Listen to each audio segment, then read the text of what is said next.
Hello again, everyone! My name is Graham, or Graham Crackers, and welcome back to the channel. Today we are resuming our wonderful homebrew campaign of Anarion's Rest, DM'd by me, but I happen to be so lucky to be joined by such wonderful players as those you see around me. Say hello, wonderful players. Oh, I should have seen it coming. I did. But so tell me, guys. You know what? I want to hear three things from my players: who they are, what they like to do in the role-playing sphere. Any games, any projects, any things they do, and who they're playing. And let's have one fact about your character. I think last session, it was what your favorite food was. So we will go with what is your character's most embarrassing moment.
We'll do something fun. Huh. I'm not hearing player audio. That's really weird. One sec. No, it's not muted. That's why I'm confused. Players aren't hearing Graham audio. I am not hearing player audio. You're muted in Zoom. Well, that's fine. That's because I was checking to see if OBS was picking it up. Got it. I found the problem. It switched my default. Me? Oh, yeah. Yeah, back to you. Cool, All back right. to con. Oh no, you said you found the problem. I was like, me? No. Oh. Yeah, OBS switched the default output for what I hear rather than keeping it where it was. That pesky OBS, you just can't trust it these days.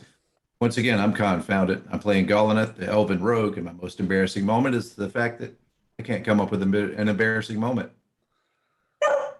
Rough. I don't know if y'all can hear my dog or not. I'm so sorry. I am Adam. I'm playing Rue, who is a halfling twilight cleric. And Rue's most embarrassing moment is when they were learning how to cook from their teacher or mentor, they fucked up their own dish, which was their namesake.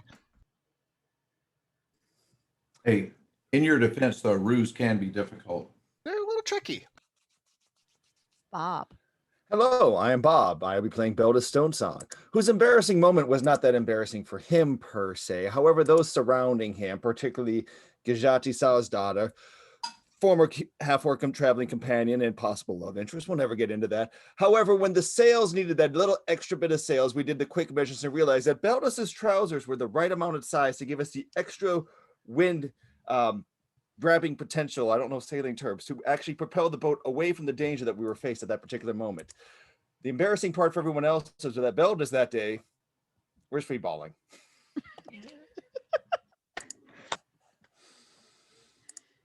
Jen. I think that's me. Yeah, I'm Jen, and I'm playing Maggie, the Furbolg druid. And Maggie's most embarrassing moment was when she finally got up the courage to accept her future wife's invitation to dance. She tripped over her wife's feet, fell over, and knocked over half the other people on the dance floor. And she still ended up together with her future wife, so it worked out.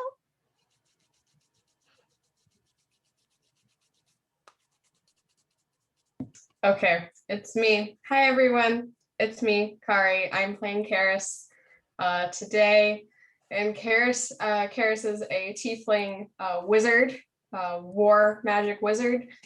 And her most embarrassing moment was probably one of her first days at basic training when she had been enlisted. She was extremely late, like so late, and she tried to slide in to the morning meetup.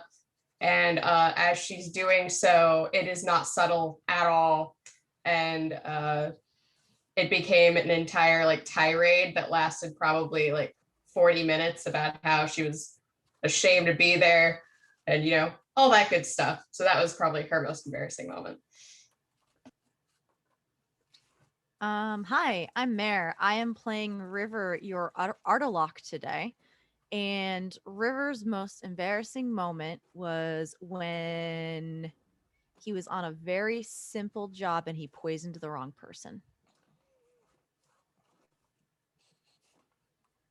Lore. Happens to everyone. Happens to everybody, yeah. Who hasn't accidentally poisoned someone at some point? Yes.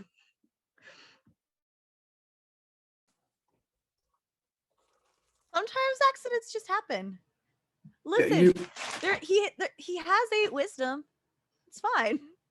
I mean, you just aren't living until you've accidentally murdered someone.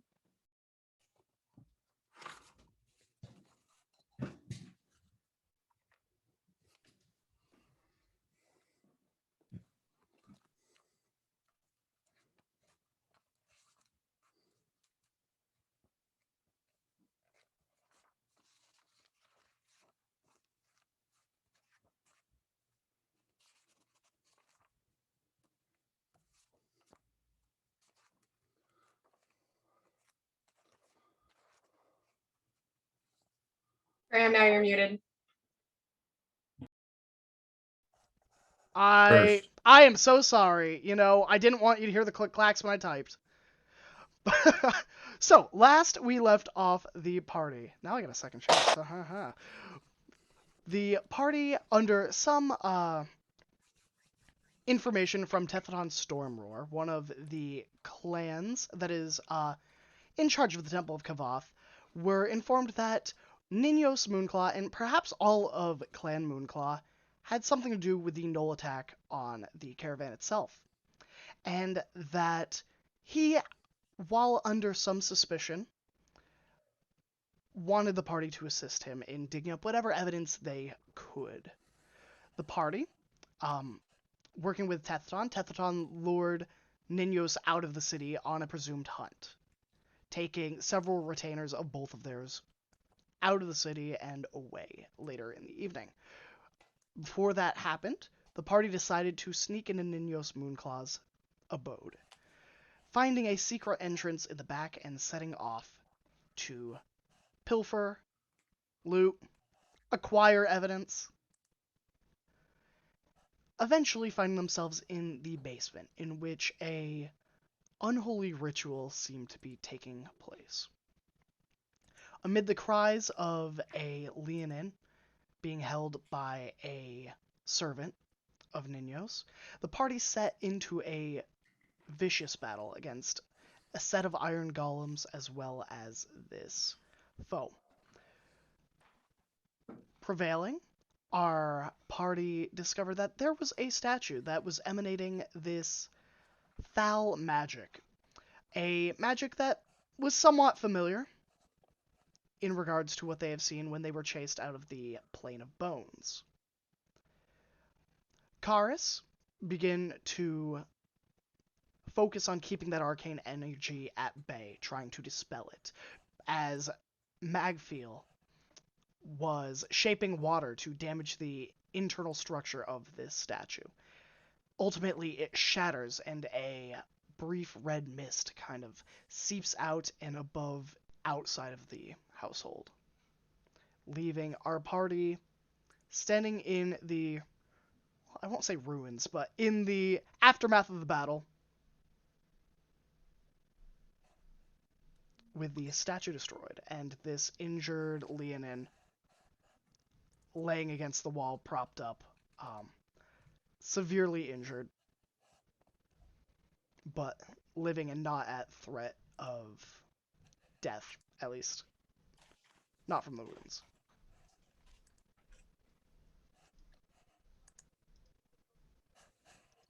Go to the injured Leonin. What is your name? My name is Borad. What clan? I'm not part of the clan. I I used to be.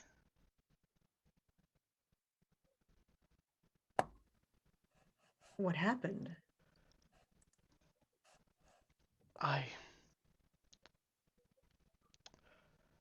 dishonored my clan. I I'm I'm in exile. I don't like that. How did you wind up here? Well,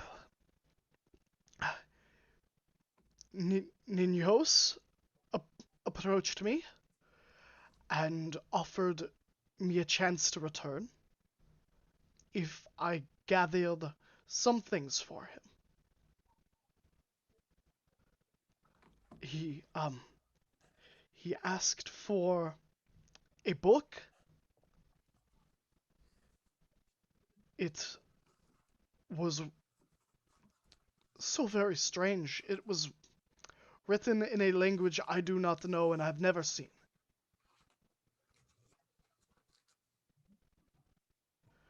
We found it deep in the crypts of those who came before us. He said my mate and I would be brought back. And when he had the book, he motions to the dead Leonin lying on the altar in the center of the room. Oh no. Is that your mate? He nods, kind of getting choked up for words.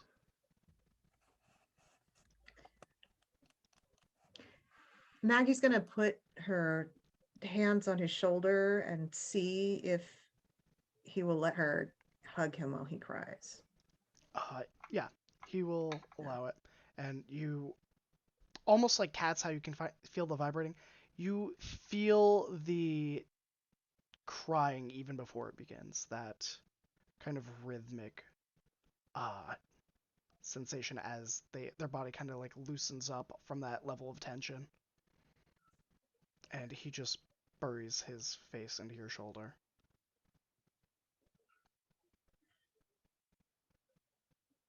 Look around at the others. Karis is currently slumped next to the altar. She's just sort of panting. It took a lot out of her to do what she's doing, so she is currently resting.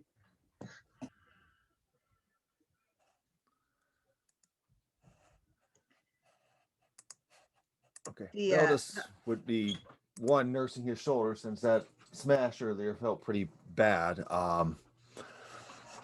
And then moving up to just kind of check on Karis and make sure that they're okay, as opposed to like actively dying from devil poison mist.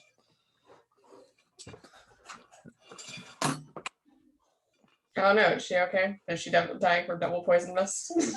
Nope, not dying. I think that you have expended some spell slots. I believe that was part of the deal. I don't know which ones, but I'm gonna just start deleting some Yeah. of the higher level Yep, ones. it was- We're just gonna go with that. Yeah, I think it was 2 higher level spell slots. Okay, cool. There we go. And so I think that it's more of a mental exhaustion rather than something physical. Due to both the complexity of the unbinding of the spell as well as the magic that you were forced to kind of loose against it. Roll me a perception check. Karis.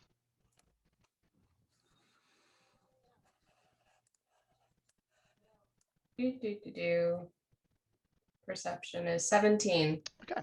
I'm not going to tell you what that's for, but you'll find out eventually. Evil. Isn't that just the meanest? You are It so kind mean. of is, but I'm just going to note that. Golineth, Rue. I believe, Golineth, you were in the first room when the battle ended. Rue, I believe you were in the middle altar area. Correct. Oh, no, sorry, Golineth, you had moved to the section to the left of the altar room as it kind of splintered off left and right. And I believe you had kind of gone in there and you had this array of pews and a shrine to Nabanian, the lion god who had been desecrated. Painted over and kind of their statues marred. Yeah, which was weird. And I think 2 of the eyes were either blacked out or covered. I think they were blacked out. I actually think they'd have been removed. Oh, yes. They looked like they had gems embedded. Yep. And those gems had been removed. Was I able to hear about the... No, because that was way up there. I think you would probably be able to hear any conversations in here now that the fight has kind of ended. Like at that, I would have... I'm really sorry, everyone. I would have moved closer, but not so much to insert myself into the conversation, but to be at a better vantage point to eavesdrop. I ain't been dropping no eaves, sir.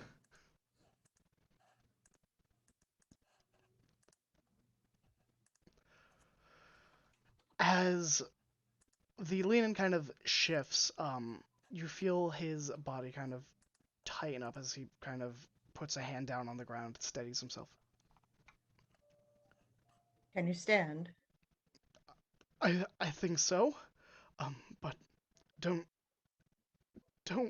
worry about me. You need to stop him. Whatever they're doing, you need to stop it before it happens. I heard things. He motions his gaze over to the armored combatant that you had felled earlier in the fight. This wasn't the only thing they were doing. It's just a small thing. I think he's going to kill them all. All of your people? He nods. I think he's going to let the Knolls in. I suspected he was working with them. Everyone, we need to decide our next move. Hers is pushing herself up using the altar. She looks a little bit like she's rubbing her head like a train kind of hit it. And she's trying to focus on the problem at hand. It's a little bit of a struggle. We need to get him, and she points at the Leonin, to the other elders. He's our proof. And we need to go yesterday. So let's get whatever we have here and get out before they find us here and him. If they do find us, are you going to be able to defend yourself? Yep. We'll be fine. We'll be fine. You still have my broom, right? Here you go.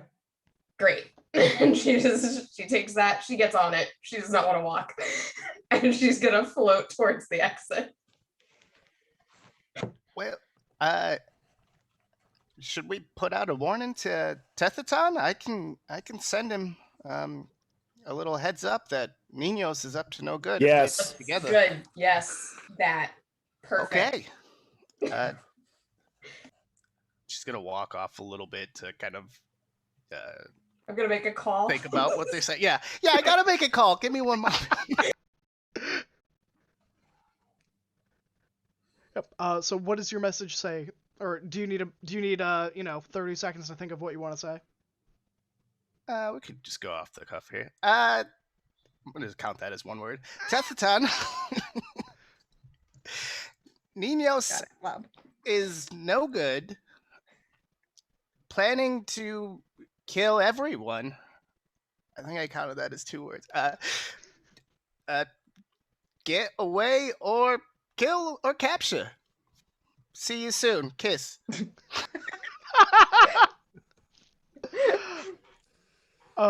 The reply you get, it I will say this, it comes about a minute later.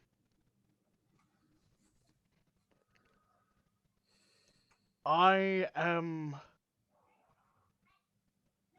unsure how to feel about being correct in this situation.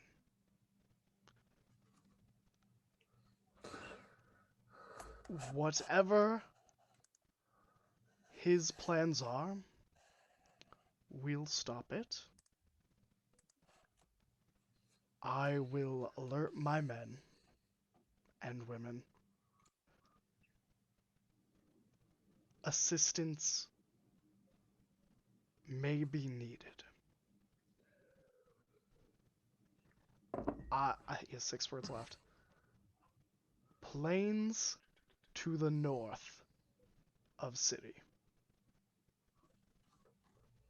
East to the plains to the north of the city. Let's go. What do we can do we- with Borad in the meantime? Oh, he has to come with us. I can make him a little bit more healthy, but if I do, there will be a lot less that I can do to help us should there be fighting when we get there. Actually, she would putter over on her little broom and offer the Leonin a spot on it. She can carry 2 people. She's like, you ride with me. We'll be safest. I can't leave her down here. She won't be left down here permanently. I go to But things being what they are, an emergency situation, I hope that you understand that proper rights will have to wait until the rest of your people are safe. Make persuasion I'm already check. picking her up. Oh, okay. Yeah. Yeah. Cool. I will do that persuasion check. All right, that is a... What's that number? 14. 14. He will get on the broom, offering a thankful nod to Maggie. Perfect. At least let's get her away from this horrible statue. While we Do were you- waiting for the message, Beldis would have gone over to the armored Leonin Mhm. and looking for either any crest or lack of a better word, device identifying loyalties and lineage identification standard. I'm looking for a standard of some type on there that can easily be Okay. associated to who he is and hopefully works for. Because I do not feel like dragging a large Leonin armored body out of this place to prove it. That's absolutely fair. Roll me a investigation check. Investigation Or check. before you roll, would you like to use a crit or advantage? No, I'm just gonna use investigation. Okay. Hey, that's a dirty 20. Dirty 20. So something's off about this armor. You've seen plenty of plate armored Leonin in this city. From Vadra, Ashpaw, to Tethaton. This armor is different. The armor is plate, but the metal itself is foreign. It is not identical to any of the metals that you have seen in the city of the Temple of Kavath. Mostly, brass, bronze is what you have seen. This is more of a steel that has been kind of darkly polished. As you begin to kind of unfasten, the leather straps towards the top of the breastplate, looking for any insignias, you don't see any of the 4 clans on the outside embossing of the armor. The armor peels away. If I recall, they got hit with a lot of spells, so you probably see several dents in the plate where those got through. On the inside, you see a embossing. It is nothing of the 4 clans, but it is reminiscent. It is the Moonclaw clan, typically, as you have seen, has had that kind of full moon with a kind of lion claw or a lion paw kind of grabbing onto it. This is half eclipsed. It is a moon that is eclipsed, and then the 2 moons that should be there are gone. As there are 3 moons on in Anarion. Also, Beldis, you have been given disadvantage on your next roll. I saw that. Thank you.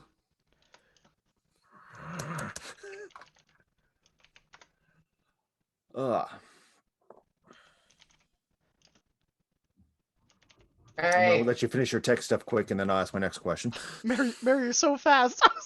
You're so fast. I'm not in the scene yet. I know. Yeah, so you would see that reminiscent of Moonclaw, not the standard that you're familiar with on their crest.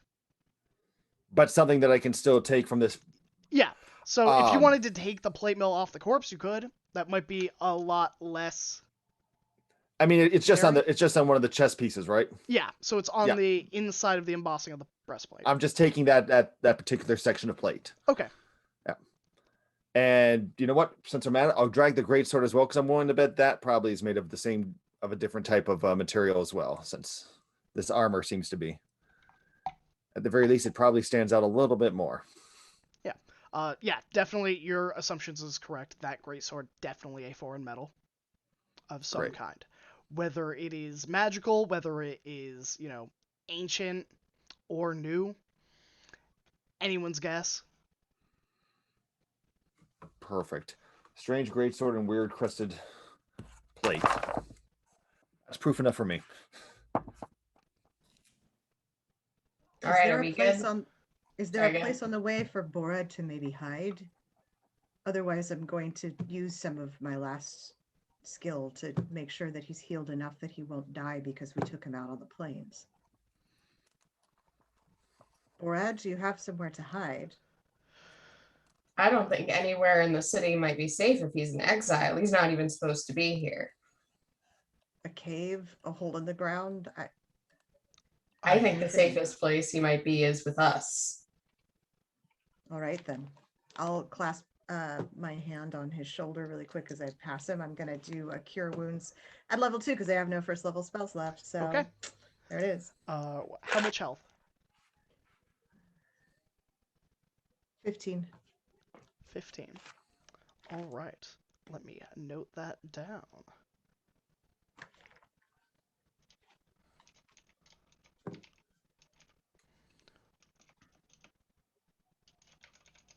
All right. So, just so for my notes, you are all headed to the plains. Is that the general plan? I think that's the general plan, although I have one last question for Rue. Do you have another sending? I'm yeah, but it's gonna be the last anything of that level. Hmm.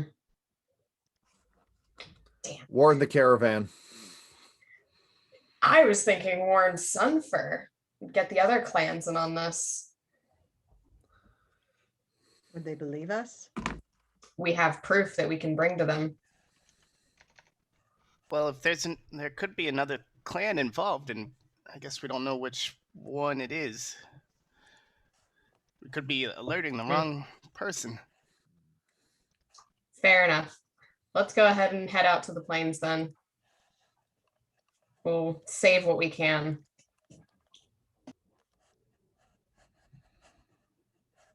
All right. As you all kind of set out of the Moonclaw abode. You start setting off. You're on the southern part of the city. You begin heading north. About not even 5 minutes as you're walking across, you hear it before you see it. As you're walking, approaching these kind of like two-story buildings, you hear a muffled cry and then the sound of something heavy hitting the ground. As you kind of round about the corner.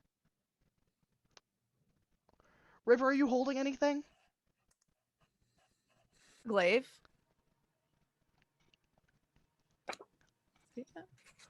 Yeah. And what are you dressed in? Is it your Medium usual armor. attire? Medium armor. Sets. Not my normal armor. A little bigger. Colors of one of the. I don't know which one would be appropriate or which one Fizzle brought me of an appropriate clan. I believe it was a Moonclaw outfit that Tethaton arranged to get you. Okay, then it would be a Moonclaw.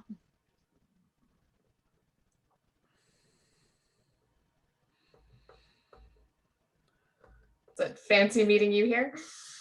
No, what you don't see River. What you see is a tall Leonin holding River's glaive. Hmm. With, Don't like that. with Fizzle standing over a unconscious Leonin. But Fizzle's there. Fizzle's there. And his tote's fine, right? Like he's just looking like Fizzle. Yeah. The Leonin looks over at all of you, and be like, "About time the group of you came out." I just want to say I taught Fizzle that.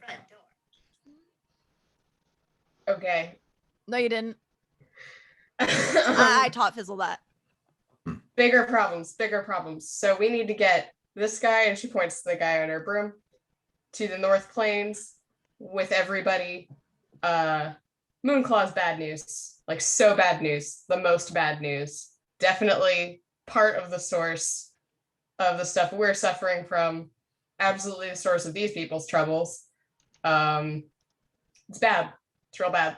Yeah, I can tell. Y'all look like crap. And like Leonin ears like go back, the tail flicks. Yeah. I'm also fun. carrying a dead body.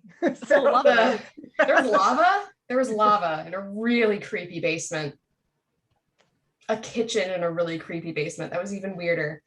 And she just started flying as she explains that.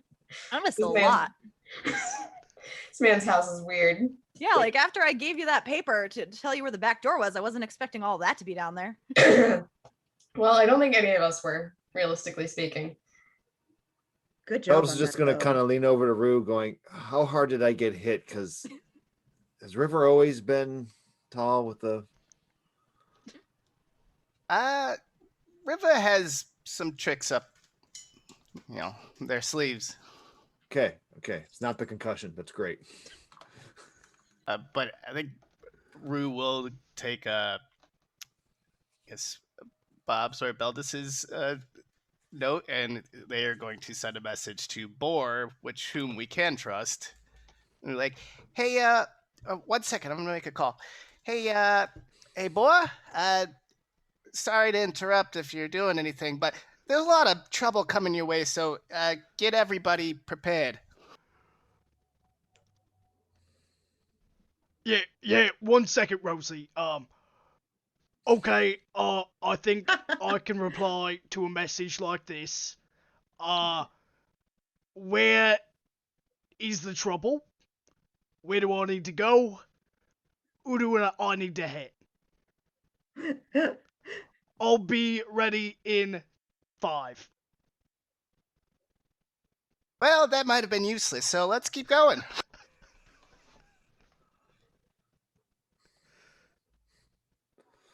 So Karis would just bring River up to speed on what happened in the basement and what they know so far. What she personally found out about the magic in the basement that she sat there and struggled with, some notes, some cliff notes on that. So they have, small idea of that, but as they are heading toward the north. Sure. So as we're moving then, so as Mhm. not to be carrying a dead body Yeah, especially through the around Leonin guards who don't know city, what's going on. I'm Yeah. right, gonna try to find a respectful but like at least a little bit hidden-esque place to leave this body. Yeah.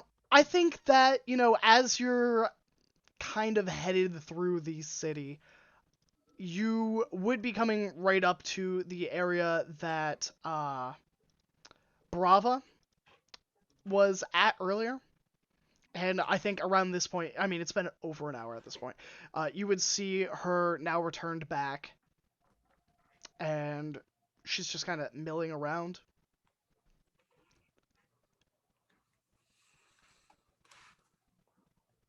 Uh, now I need to question whether she would stop you or whether she would think this is not what I'm paid for. But I dropped the body off before we found Brava, right? Yeah, Just to be yeah, clear. yeah, Okay. Because Yeah. that was going to change how we interact. yeah. No, yeah. I think you could have found I don't want to say an alleyway is respectable, but maybe like an alcove or like a little Yeah. garden. Yeah. I think you There could we go. easily kind of deposit. Under a rose bush. Yeah. You know. But yeah, you would pass Brava as you're going back towards the tavern. Is there anyone you would be picking up at the tavern itself? I think by the time you would get there, Boar is armed, standing out in front. I think 2 caravan guards are probably with him. And Absolutely picking up him. Like, come on, we're going. On the bright side, nothing bad has happened yet. It's real good. Let's keep that luck. I like it. So so what's the plan? I got the little sandy thing. Yeah, you got the call? Cool. So bad stuff's happening. We found the bad dude. Yep. He was doing some real bad stuff. So Yep. we're gonna go to our friend Tethaton and help stop the bad things from happening. So that's why we're heading north. And that might be where there's trouble. Okay, so bad guy doing bad things, stopping a bad thing from happening, going to find Tethaton. We're gonna tell you who to punch, and you're gonna hit them. Yeah, it's gonna be very simple. I think I can do that. Yeah. Very much up your alley. He gives a thumbs up to Golanath. I may. Yeah. Kind of adjusts his army, and he'll just follow your lead. He kind of hollers a order to the 2 caravan guards. Tells one, go get whoever you can. There might be trouble. Bat down the hatches. Other one comes with you. I think they actually probably would try and scout ahead. I think they'd kind of dash ahead of you. Cool. Yeah. Love that. But you continue onward through the city. About 10, 15 minutes pass as you continue along the dusty sand trails, headed out towards the exit to the city, up a ramp that kind of switches back and then gets to the top of the plateau where you have seen prior, where all of the banners are placed. The travel is quiet. Despite the urgency, despite the trouble, it doesn't seem like anyone has prepared for you. As if perhaps you just happen to be there at the right time. There are no obstacles in your way as you get to the exit. As you get to that ramp, let me set some music for you. Parrish looks twitchy at this. She doesn't like how easy this is.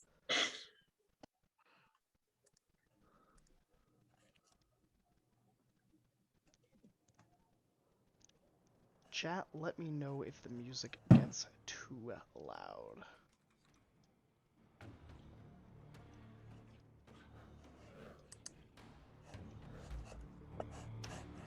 How's the music, chat?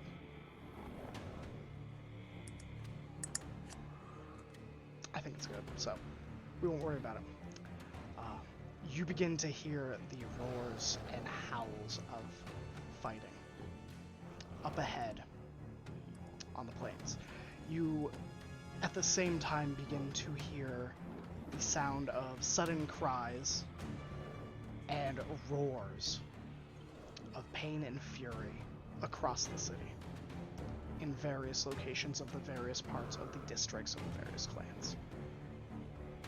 You hear the sound of metal on metal, of bronze and brass clashing, of claw and fang meeting as Clan Moonclaw makes their move. What do you do?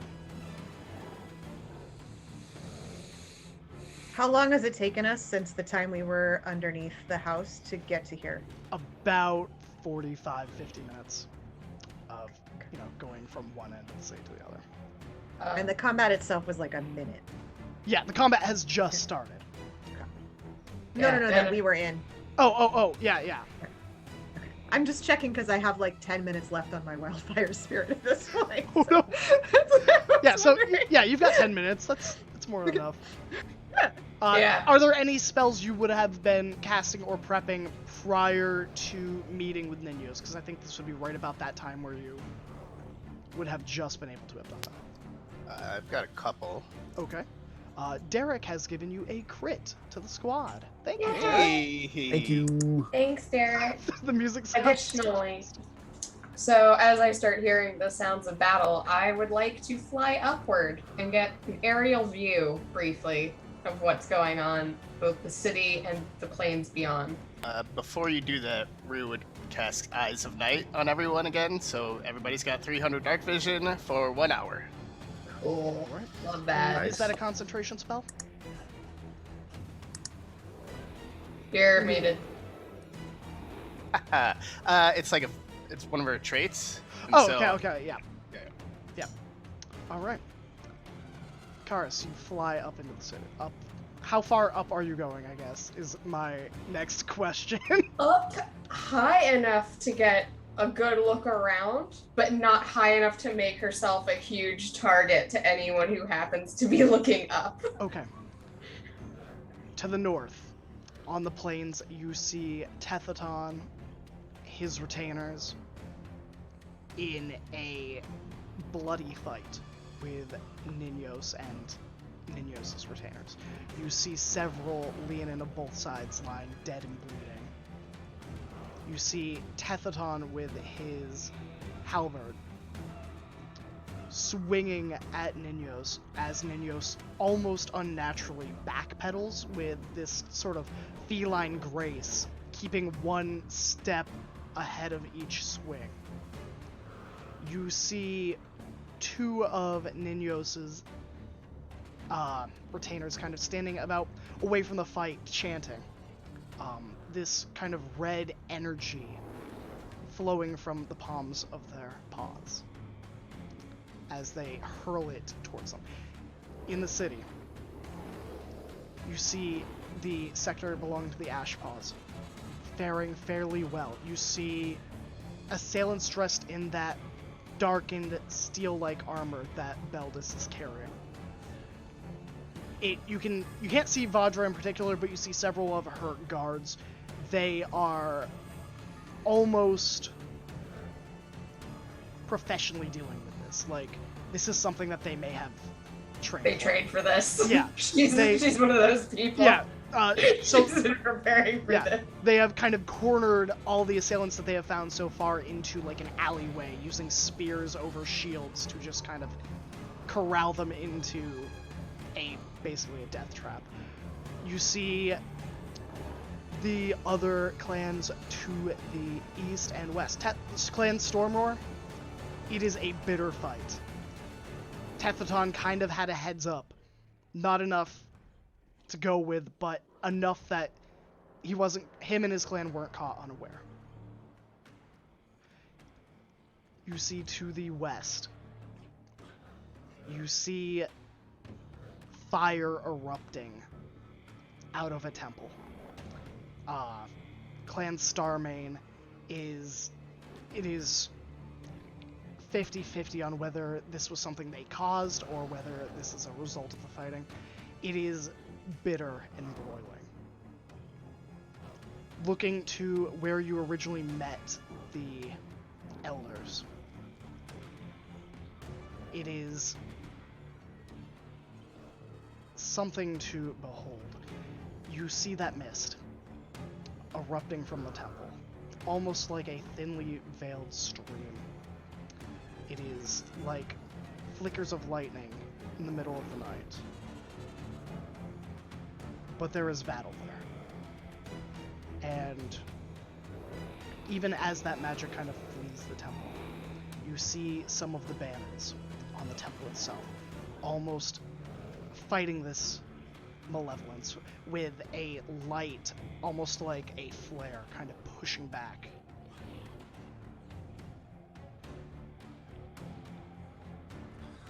I would take that knowledge as I quickly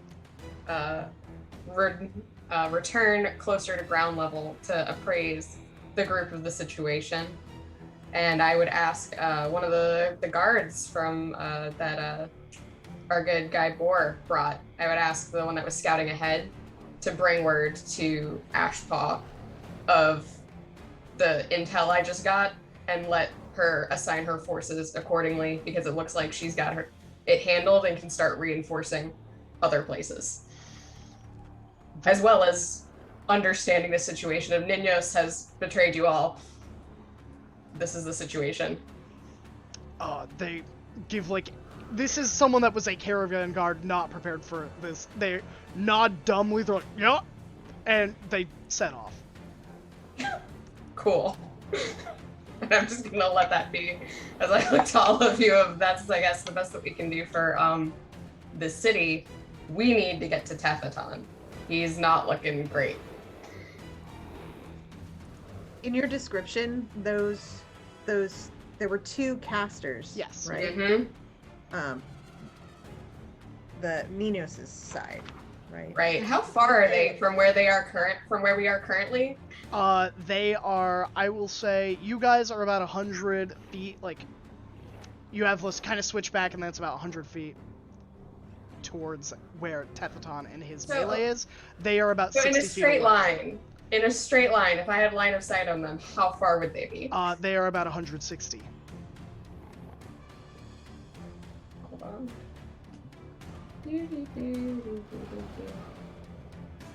Alright. Alright, very well, very well. Cool. Would it be possible for me on my broom to move 40 feet closer and launch a firebolt at those casters? A firebolt? You could target Yes. one. Yes. Yeah, so you would be...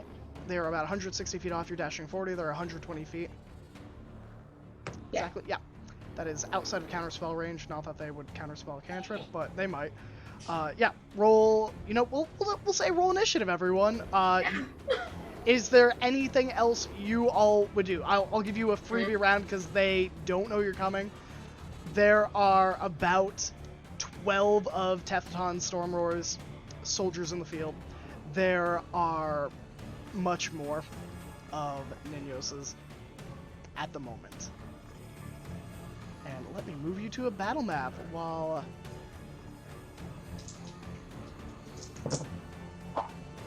Does anyone like high initiative? Well, I'm fine. I don't need any help on my initiative. My plus to initiative is like 7. Give it to somebody else. As for my prep, I will brandish my glaive and it will glow with light. I am casting Brandishing Smite. Okay. I just have a clarifier. I have disadvantage on my next roll. Is that this initiative roll? Yes, it is. Okay, because I normally have advantage on an Nice. initiative, straight roll. Great roll. Yeah. Yeah. That's I got a 4. Oh. Oh, Okay. I guess if roll this in. feel better about Yeah, mine now. I mean, I already have the turn order up. Just tell me what you roll and I can put you in. Oh, gotcha. I also need to be added to initiative. I am on it. What? Wait, how am I? Yeah, I don't know how to. I'll bring my feet up. Oh, It won't work. Oh, wait, Yeah. what won't work? I can't. 22. Well, I saw people holding up fingers, and I was like, wait, I can't do that. Exactly. All of All these right. people with their single digit initiative. All I'm right. using 2 hands here. 4 for River, 22 for Maggie. Beldis, what was yours? 6. 6. 22 as well for me. All right, and Rue? 19. 19. And Golanath? 5. 5. True story. All right, let's go descending All order. right. And let me And finish. that firebolt is 19 plus 7. 19 plus 7. That will hit. That's a 26. Yeah. Kick ass. All right, let's get those D10s wherever the heck I put I them. think Rue's action before this all started was just, let's go cut the head off the fucking snake. Hell yeah. Karis would have given her a high five on that one. And Let's do it. Golden just says, wait, there's snakes? All Nobody said right. anything about snakes. That is a 16 fire damage to one of them. 16? Yeah. All right. Let me apply that. Do, do, do, do, do. There we go. And almost set. I will move you there shortly. I realized I had to expand the map a little bit.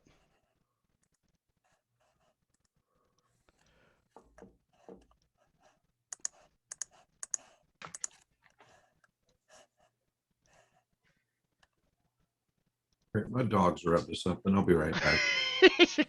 Yeah. Puppies. All right, let me move you to the battle map and finish revealing some tokens for you while I replay the music. I like this map. Yeah, I am a big, big fan of it. Pretty.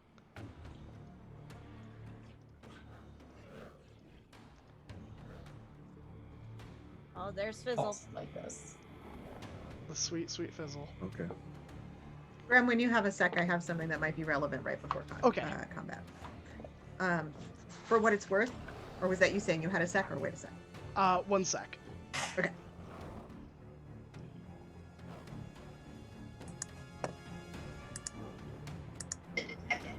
Interesting.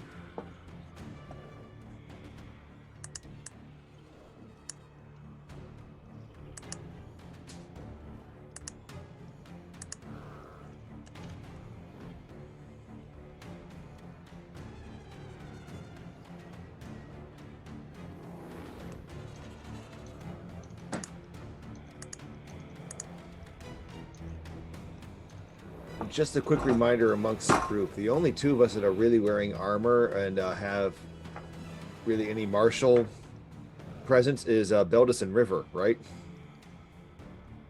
Awesome. And I'm dressed like the opposing. Yeah, the opposing team's leaning. Wait, you still look like that? Oh, I haven't changed back yet. Oh, Lord. Okay. You might want to consider that, but I'm not going to tell you what to do. I'm not your mom. Yeah, exactly. All right. I do have like leather armor on it. I just don't look martial. Right. Okay. That's Meanwhile, I have no armor. I have a broom. My best armor's not getting hit. I think on the way there, I might tear off the colors though, but I'm not changing back. Okay. So, Graham, yes. what I had forgotten was that while I have my wildfire spirit out, I get to add a D8 to healing or damage rolls. So when I healed Borad, I should have added a D8. I rolled it, and it was an 8. So up to you if you want to count it or not. But I figured I'd give the most chance possible to survive. Yeah, I mean, to be honest, yeah, carded him here into the fight, so let's make a token for him. Here. He's gonna be on the back of my broom, so he's just gonna follow me around unless he wants to hop off. I think he will hop off. I don't think this is someone who is made for fighting. Definitely not. Nor is he armed hide. at this point, unless one of you is giving him a weapon. Yeah, get either that. hide or give him a weapon is basically my recommendation to him as I sort of leave him like behind the gates as we're like leaving the gates. I Okay. expect. Yeah, so mechanically he'll just be taking the dodge action and staying out of the fight unless told otherwise. I will send my wildfire spirit with him. Okay. I guess if we have that moment, I will very simply look at him, offer up the greatsword I'm carrying with, since we don't need to prove Ninos is a bad guy anymore. That's fair. You know, I'm not even gonna say that you roll persuasion. I think he will take the greatsword and you see kind of this anger directed explicitly at Ninos and his clan. And I think that's enough. He's going to try and avenge his wife and his mate. So, he'll be in the fight, which means I need to roll initiative Valid for phrase. him. Yeah. By the way, I don't think the initiative came over from the other map. Oh, it did not? Got to roll to 25. All this technology making Did things you? so great and complicated at the Okay, same so- time. So all of you can't see the turn order that I have on this, Perfect. or can you? That was his I plan cannot. the whole I see time. River. Oh, Just Yes. me. River, I'm that's the it. only one in combat. You Good got luck. this.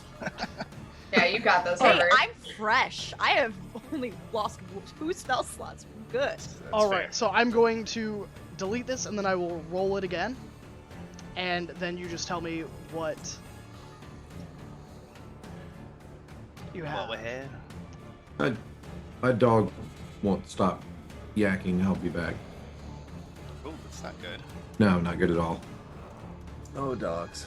Yep. All right. We've got Beldis in the turn order. Can you see it? Yeah, but my number's much lower. Yep. I'm just trying to make sure that you all have visibility of it. 25 for Golanath, I know that much. I guess for clarification, Mhm. oh, clarification.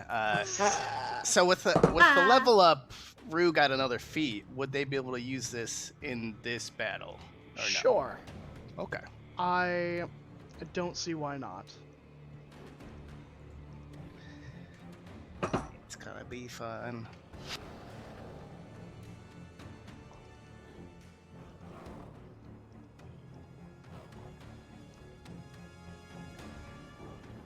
And Maggie.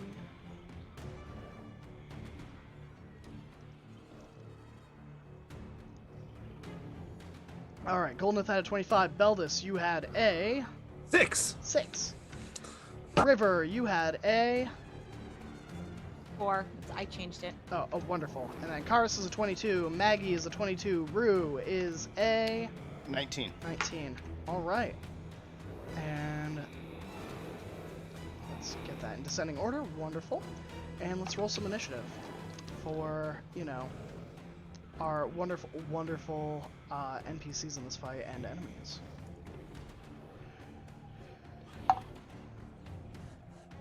Tethaton gets a 6.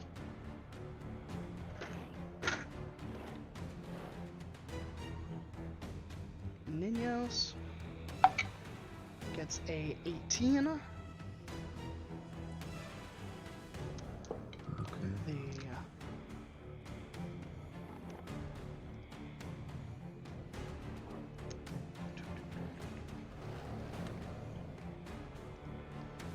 the casters get a 14. And then, you know, I'll just have all the enemies, all the other melee go on a 8.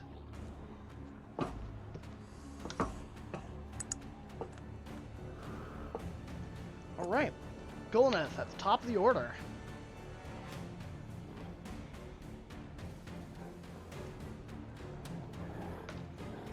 Is he back? Nope. No. So, Oh. we can wait. Or, you know what, we'll start with Karis for the surprise round. You were using a firebolt. You hit Yeah. one of the casters for 19. Mm-hmm. Maggie. All right.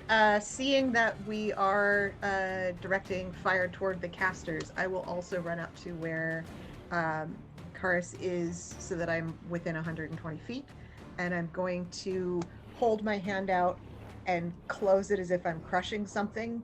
And rumbling begins in the earth, and they need to make the casters a dexterity saving throw for erupting earth. Okay, DC 15. and that is both casters. One's there, one's Okay, there. it's a 20-foot. It's a 20-foot cube, so I should be able to fit them both. Is So there a way- they're 50 feet apart from each other. Oh shoot! Well, darn. Now I have to rethink what I'm doing. I can't tell which ones are good guys and which Oh, ones. sorry. Are So the ones that look like this are all Stormroar for Stormroar. convenience, and then all of these, So the green tokens are bad guys. yeah. Okay. And then, you know, this one is Tathlon. Ninos is right there.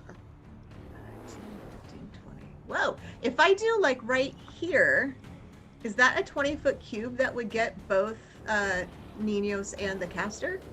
It looks like, because you did an arrow and it was 20 between.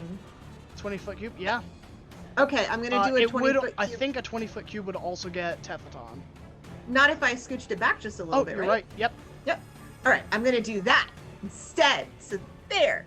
So it's a DC 15 saving throw. All right, and that will also DC 15. Mm-hmm. All right, let's roll 18 for the caster, Okay, that makes it. But they'll still take damage, but Yep. that makes it. a 20 for the melee unit up here, who is also 20 feet away, and then Ninos gets a 8. Ah, Ninos doesn't make it. Okay, and I get to add a D8 because my wildfire spirit is out. Yep. Yay! Yay, sparkles! Ooh, that's a good roll. 7, 8, 10, 11, 12, 13, 14, 15, 16, 17, 18, 20, 25 points of damage. Halved for most of them. But Okay, so 25 halved is 12. nice. Okay. And all 25 at Ninos. And that whole area is difficult terrain. Okay. Rip Ninos and his retreating method. Yeah. All right. And my wildfire spirit, where's our buddy? Oh, did I not put? Oh, I didn't put your little wonderful little bee.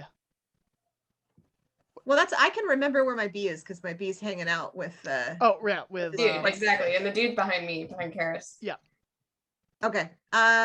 In that case, I think I'm actually gonna hold off on doing anything with my bee right now. Okay. He looks like he wants to go and fight, right? Yeah. Headed toward and not away. Okay. Yeah. Then I'm actually gonna let my bee chill for this round, and that's my turn. Okay. That brings us to Ah. Rue. Change my mind really quick. Oh, okay, okay. I'm gonna use fiery teleportation in order to get him 15 feet closer to where he seems like he wants to go. All right. 15 feet closer.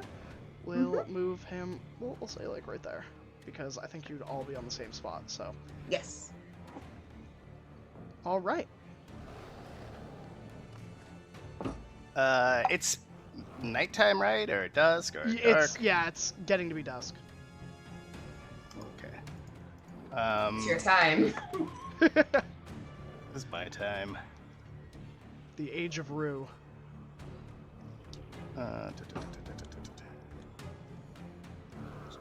Okay, it's dim light. Okay, perfect. You see like this shroud of shadows kind of go over Rue, except for her eyes are just like radiant, and she flies up about 10 feet, and then 15 feet forward. So like maybe like right there. I will move them, and they're going to go ahead and hit this caster on the back right corner with Moonbeam. All right. I think that's either a Dex or Wisdom saving throw. Hold on. I think it's Con. Yeah, Con of 15. So when they start their turn, If they do not save, they take 2d10 or 2d10 radiant or half as much on a failed save. Okay. And that's only at the start of their turn, not currently. Yeah, at the start of the turn. Okay. So And is that a 5x5? yes, I believe so. Yeah, 5-foot radius. So it's only really going to hit one person.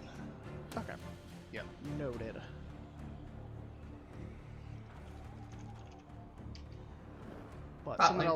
But someone else could walk into it, so I'm gonna put a little marker. I mean, if they wanted to, they certainly could. Here, look, we'll have this nice little token over them. Because you can move Moonbeam, right? Yes. Yeah. Yeah. So we'll be able to It's do that. also concentration. Yeah. All right. That is Golaneth, what would you like to do in your surprise round? I'd just put on my cloak. And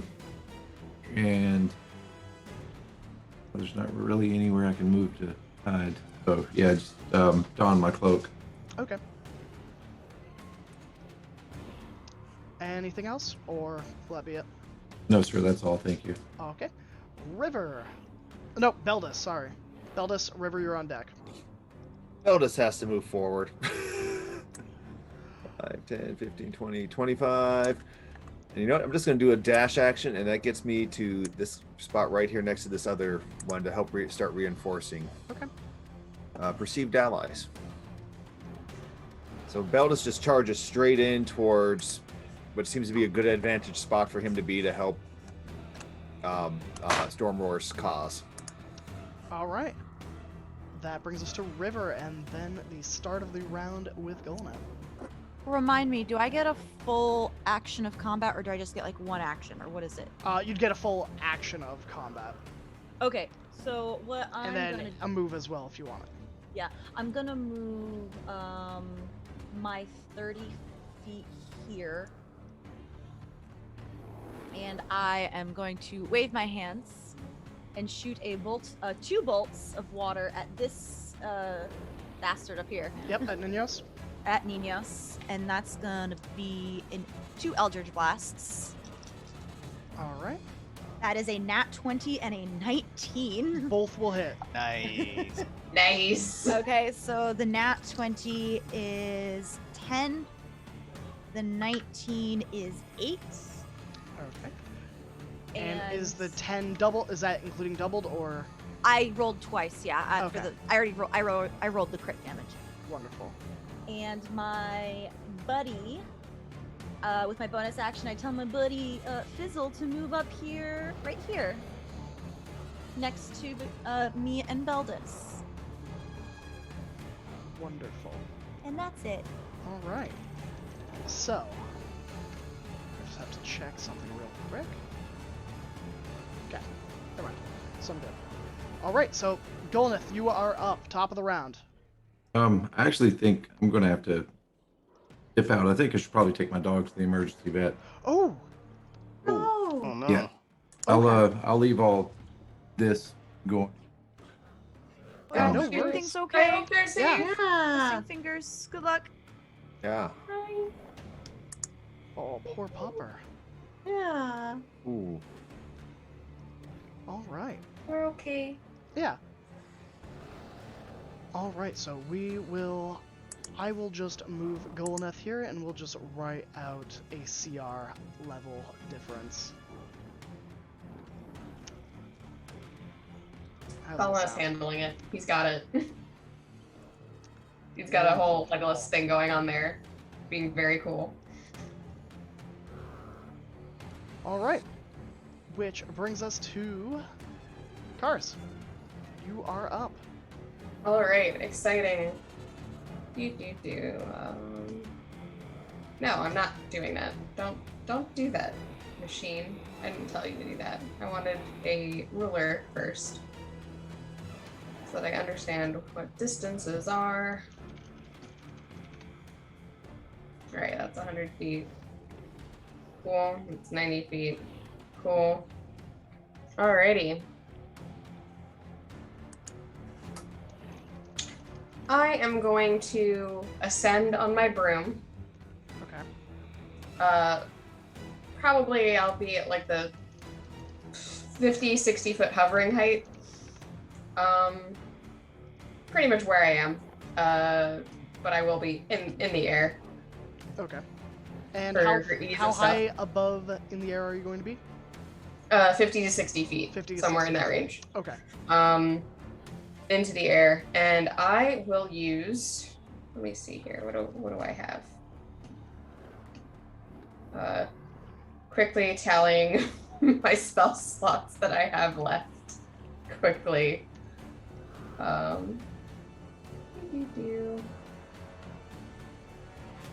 right. Okay.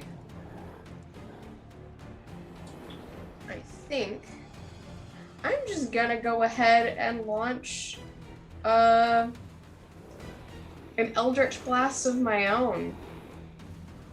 Actually, and I think, do I get 2 Eldritch Blasts? I believe it is Yes. level based. Yeah. Yes, I do. I get 2 of those. So that delightful. They are also 120 feet. So I'm gonna hit both of the casters. Just two-hand this and blast them. All right. So one on each. Yep. And we're gonna go for that. All right, that is a 18 plus 5 is a 23 for the first bolt. That'll hit. And a 16 for the second. 16 will miss. Okay. And 1d10. And that is 6 damage. 6 damage. All right. Anything else?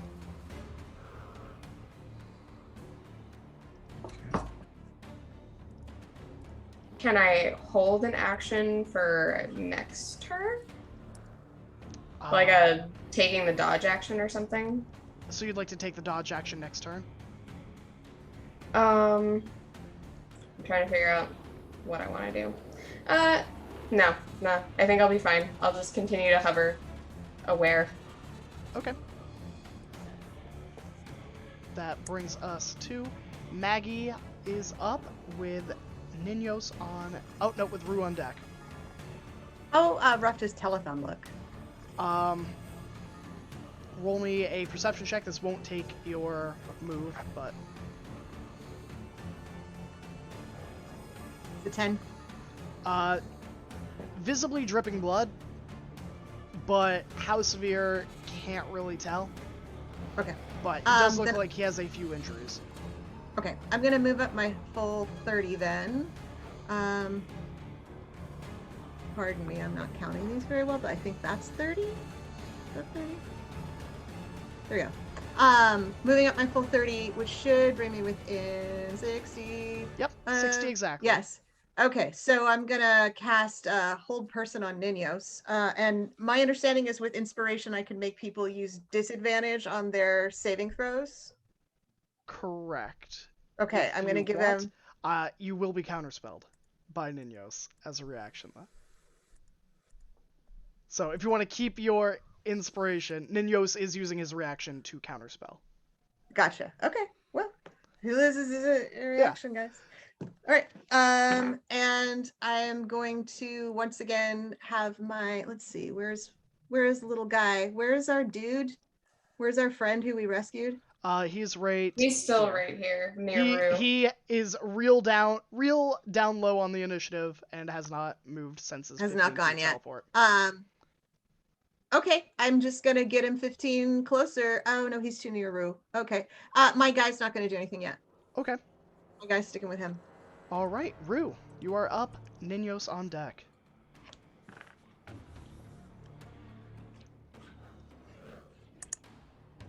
Oh, those casters haven't gone yet? Nope, they have a 14 for initiative. That's fine. Alright, Rue's gonna move up 25. And what are you gonna Rue?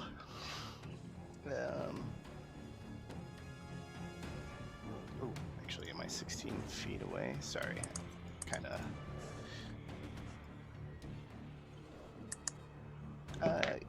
Yeah, I guess the one that Beldis is in fighting in melee with, Rue is going to cast Sacred Flame, and it's a 15 Dex save. All right, that is a 18. Oh. Yep, they're good. For once, my rolls haven't been garbage today. And that's going to be everything. Rue's just 10 feet off the ground and hanging out. Okay. That brings us to the spellcasters. Let's see here. They are 65 feet away, 60 feet. The one up first, Constitution saving throw for the one that is under Moonbeam. That is a nat 1. Would you like to roll me damage? That will be 8 damage? And that is radiant, I believe. Yes. Okay. And let's see here.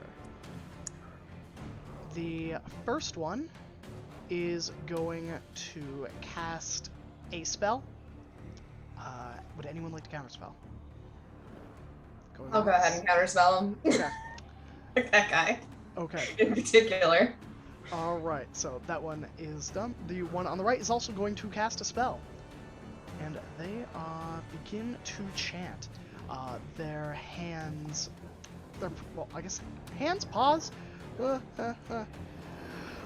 kind of intertwining and And pause it. Not important. yeah, hand paws, their thing, and they begin to kind of draw this kind of simmering heat from the ground at their feet as these three fiery orbs kind of pull up into the air, hovering, and with a wave of their hand, they throw 3 of them.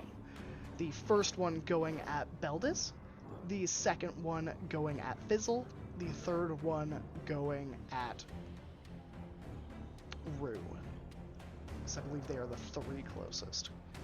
And let me just roll that attack, because it is a attack for each one.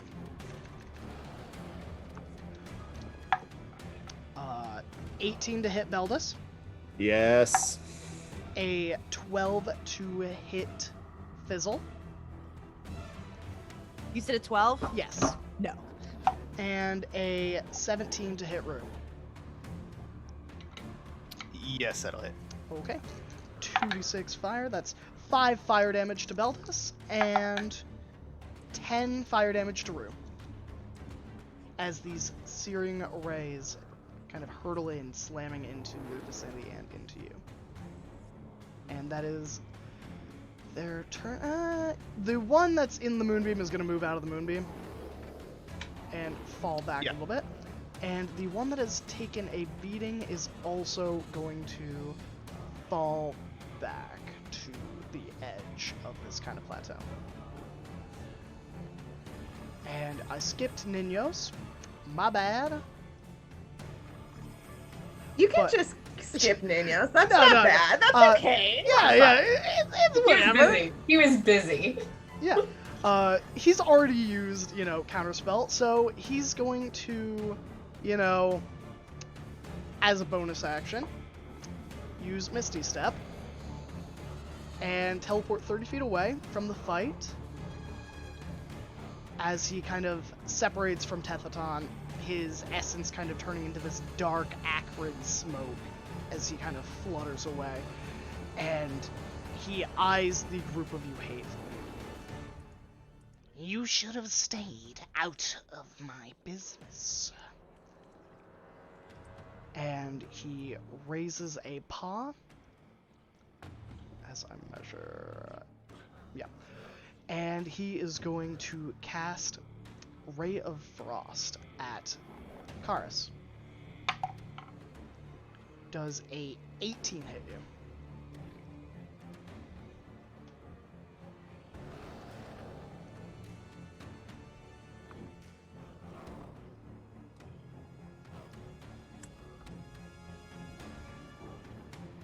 You're muted. Yeah, I was checking some stuff. An 18 does hit. Okay. you take, oh, you got lucky, 2 cold damage. Yes. Dose cold damage.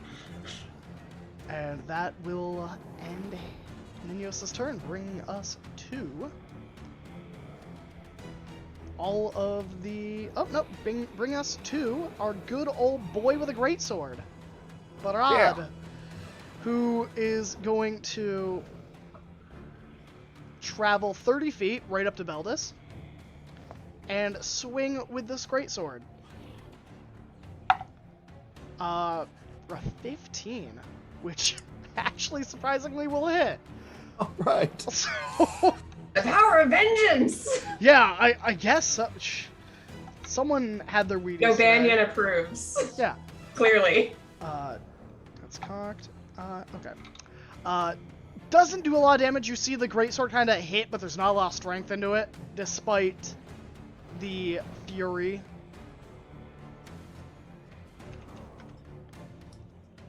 And that's going to be their turn, bringing us to all the enemy melee. So these 3 are busy. We'll do the ones attacking. Okay. Okay, 1 hits. The rest misses. The last 3, 2 hits. Okay. So, the melee agents of Clan Moonclaw, or at least were once part of Clan Moonclaw, begin to move to cut you off. The second layer, they move and begin swarming Clan Stormroar's troops, attempting to close the distance and kind of set up a gap so that you can't interfere. The one to the back moves to guard the stairway and takes a dodge action. And the one closest to you all, towards the center of this bottom layer, moves up towards Maggie, moving straight at her as they attempt to stab you with a spear. Does a 17 hit? It does. Okay. That'll be 3 piercing damage. As they kind of charge you, it is not as fluid as someone running. They almost are feral. Their claws kind of digging into the ground as they kind of hunch over on all fours, kind of bounding at you. At the last second straightening as they jab the spear. Does it, I mean, it's 3 damage. Does it feel like, oh, ow, that's a little scratchy? Flavor it how you want. I've seen some people say, like, HP is just like your ability to avoid death, so everything's a close call until the one that knocks you to 0. Right. Okay. Or, you know, if you want cuts and bruises and nicks, either or. No, I was choice. just wondering if it's like, do you just really suck or did you miss, little guy?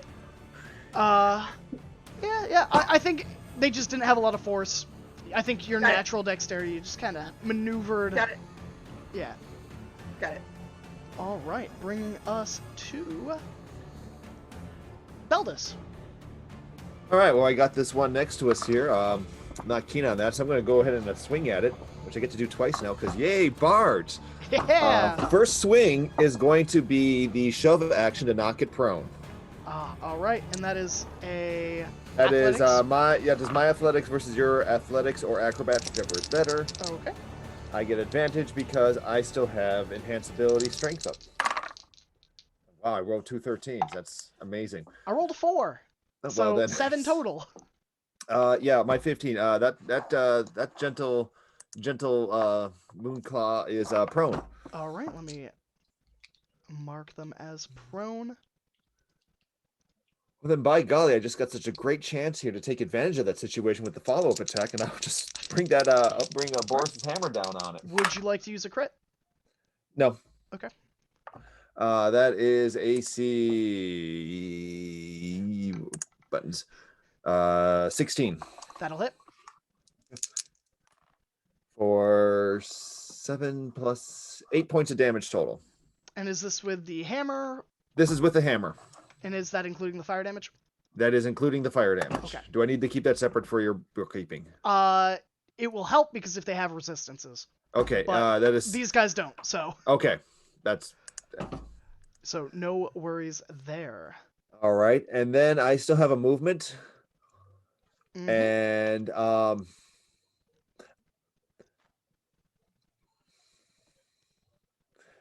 I know how I can get around it, but I will. This creature will have a wonderful. Actually, no, he will not get an attack of opportunity on me. I'm going to move around. I guess I can't move through our Leonin friend here, who's swinging with us, because I want to get up to.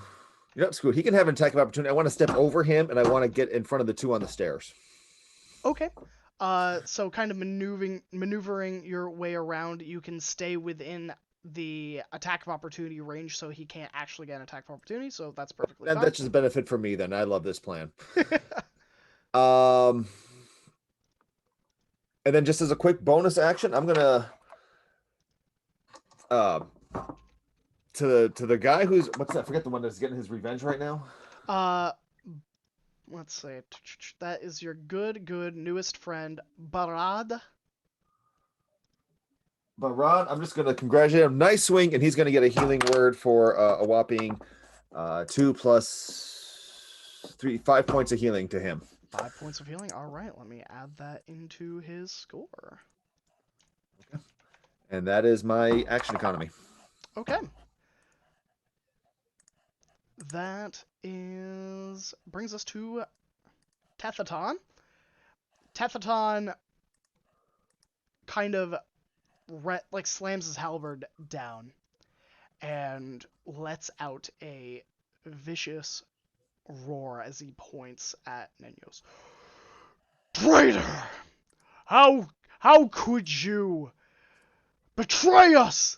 And all allies within 60 feet gain 1d10 temporary HP. So you gain a whopping 7 HP. For Everybody? I'll take it. For everyone that is Yep. within 60 feet, which is all of you. Did you say Except temporary for HP? Karis. Temporary, yep.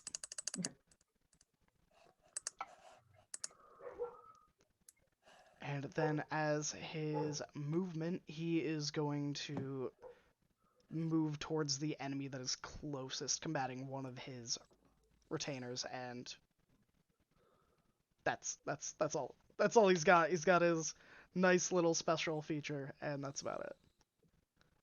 Which brings us to the good ol' River. I mean, Fizzle. Oh yeah, is Fizzle going before you or after? Oh Or no, same time? he goes right after me, but with my bonus action, Fizzle, go help Beldis. So I'll do the attack after, but I'm just gonna move him over here with his 40-foot move speed. Okay. And then I am gonna move up here next to this old guy right here. All right. The crits from chat, do those double damage? Yeah. Okay, then. I would like to use one of my crits on this guy right here, and I have a branding smite active. Okay. So is fair. I would like to fuck this guy up. Please be my guest. So my glaive is a D10, so 2d10, 2d10, and then 4d6, I believe. Whew. And 4d6. All right. Plus Just give my me the total. I can do math. Or just read the dice out and I'll do the math. No, for I you. got it. There's a 10 on one of those. That is going to be 35 points of damage. How do you do this? Oh, I just stab and lift and throw that body to the side. Oh, I would have had to do it from here because I am 10 feet range. I have reach. Yeah. And then I will move another 5 feet, and I'll use my second attack on this one. All right. Using another crit or regular attack? I'm just gonna use a regular attack this time around. You mean you don't want to burn all your crits? No, that's a 19 on the die. That'll hit. Well, total 19 for 12 damage. 12 damage. All right. And then Fizzle, get him. And Fizzle will attack. All right. That is a 19 That'll plus something. That'll hit. And Fizzle goes to town, ripping at his ankles, which is going to be 9 damage. All right. They look bloodied, but still standing. Fair. Anything else? Nope, action economy's done. Karis, you are up. Delightful. I am going to move first on my broom. I'm going to move 50 feet this way. And I'm going to check my math here.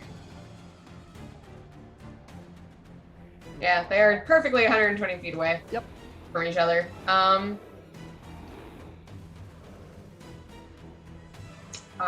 Actually, I'm gonna move a little up. So I want to be able to hit that guy. Still, I think it's 50 feet either way. So. Yeah, counterspell is 60 feet. If that's what you're. Oh, no. I am going to be using 2 of my crits to just Eldritch Blast that one guy, that one caster in the back. Do it. Twice. Okay. The one on the left that's been injured? Yes. Okay. Roll me double damage dice. I believe that is 1d10 for Yeah. each? Or does the damage die increase? Plus the damage die increase? I don't remember. I don't play enough.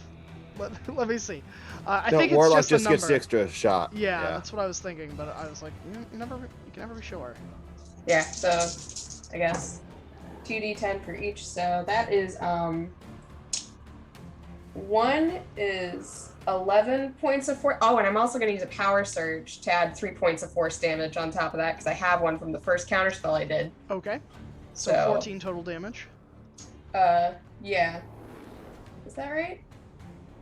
So 13 plus 3, so 16 on 16. one, and then the other one's a 15. Both of them slam into that guy. Yeah. They stagger back. They are barely standing. Just die already. She calls Why across won't the you die? battlefield. All right. Anything else? No. Okay. That brings us to Maggie. Rue on deck.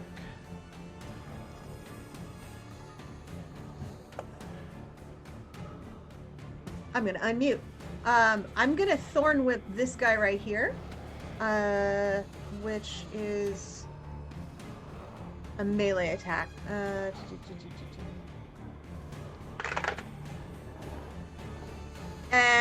Natural 1. It is Could an I advantage because use- they are prone. Oh, cool. That's better. That's a 17. That'll hit. Okay. 11 points of damage, and they're dragged 10 feet closer to me.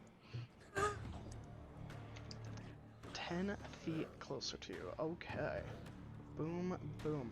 I don't Yes. think forced movement gets attacks of opportunity, so yep. I don't think so either. But my little bee is then going to fly over to me, going around them and not getting into their, not getting into their range. And then I'm going to do fiery teleportation to bring myself with my bee. I'm going to go. I can't see the grid very well, so sorry. 5, 10, right about here. And that's going to do. That's a 6. 7, 8, 9 points of damage to my enemy that was right in front of me. Okay. And does it have a radius, or is it just one enemy? Creature within 5 feet. Okay, yep. They are not looking great.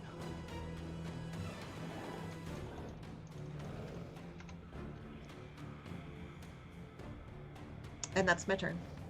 Yes. All right. That brings us to Rue. with Ninos on deck. Okay. Couple things. Rue's gonna fly up like another 10 and 15 over. I mean, that math, I'm sure it doesn't actually work out, but Yeah. roundabouts. Sounds fair to me. It sounded like 25 to me, so it's 25 in a direction. Yup. That's fair enough. And then actually gonna burn a crit to save on the con check from when they were hit. Okay. And then they're going to move the moonbeam back onto the caster. Say, I can do this all day! And then they're going to go ahead and bonus action spiritual weapon onto Ninos. And you know what? Burn another crit to hit them. All right. What does your spiritual weapon look like? I believe it is just like a big old butcher's knife. Okay.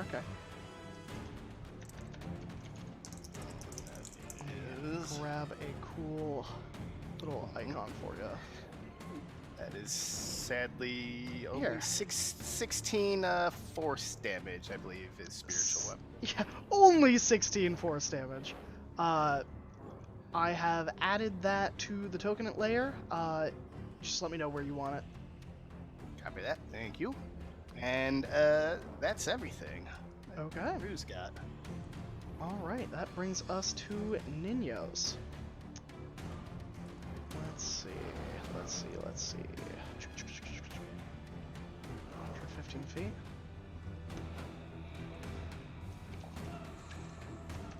Okay, I know what he's gonna do. So, Ninos, as he's kind of struck by this butcher blade, lets out a pained snarl. And he brings a hand over to like where the blade has kind of cut him and pulls away. His hand is slick with blood, but you can see that there's something clenched within his paw as he pulls it away. And the very air begins to crackle with energy as he casts Lightning Bolt in like this, which is 120 feet, which I believe would be Rue, Maggie, and Karis all need to make dex saving throws. Cool, I'm gonna no. use, I think I can still use a reaction to use, I think it's Arcane Deflection. I can add a +4 bonus to my saving throw. Yep. And I'm also gonna use an Inspiration, because I can. Okay, inspiration for Karis plus that. Maggie, Rue, are either of you using advantages or crits? Just a second. I'll use advantage, and I'm also gonna use advantage for my wildfire spirit who's making the same check. Oh, yeah. Alright, so mine is a 21. A 21 will save, so you will take half damage. I have to grab more d6s. No, you don't have to do that. Alright. You know, I didn't roll that great. That's good. 18 for me, 17 for Sparkles. You both save. And Rue, 16 for Rue. you also save. Woo!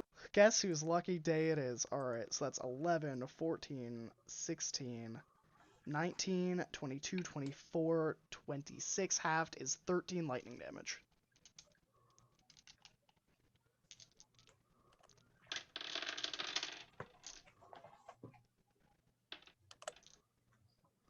And he lets out this pained laugh as as the lightning leaves his paw, you see that where the magic left him, it is scorched. The fur is burnt and destroyed. And that brings us to the spellcasters. what a lead up. One spellcaster is going to throw a... Did you tell us how much damage you just did to us? Oh, yes. It was 26 halved, which is 13. Okay, thank you.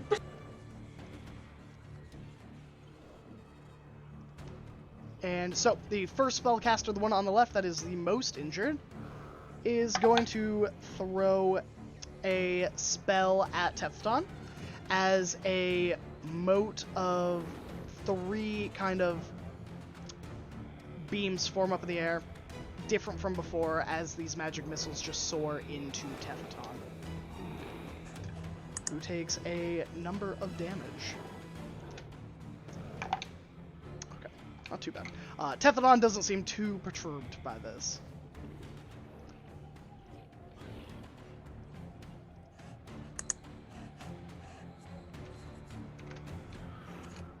And the second one, the one that is under the moonbeam, needs to roll a Constitution saving throw.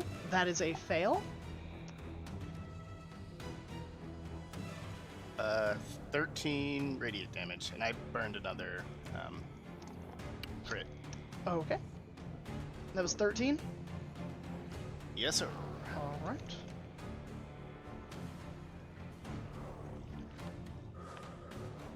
That brings us to to our good friend Barad. Yeah, that's all they're gonna do. Barad is going to take another swing at the prone foe. Not scoring a crit, but scoring a 17, which will hit. For 8 damage. The one on the ground is looking not great, to say the least. And that is all for Barab, which brings us to the melee, which, let's roll that quick.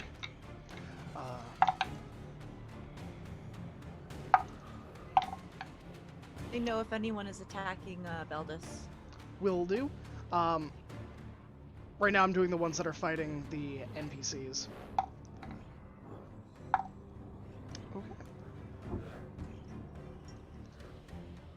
Only one of them seems to be gaining in their fight. It is the one nearest to Tefton, as the retainer of Clan Stormroar is driven back repeatedly, even with the assistance of their elder. They are still in the fight, but they are pretty injured.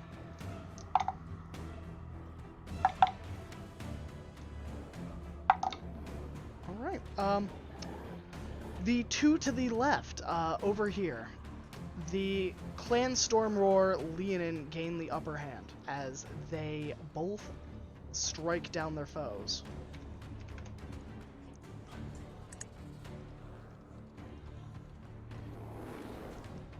And they are going to begin forcing their way up towards their elder. And that is it for melee. That brings us to Beldis, and at the end of the round we will take a break and then resume combat. Okay. Oh, geez, we need to get up these stairs real quick. So this guy that's right next to us, I'm going to shove him into that corner. Okay. I will burn a crit for this. Okay. They don't save on the saving throw. They are now, I'm assuming, prone? No, I'm shoving them. Oh. You got this little alcova kind of up here in this corner. I'm shoving them right out of there. the way of these stairs entirely. I am moving up with them.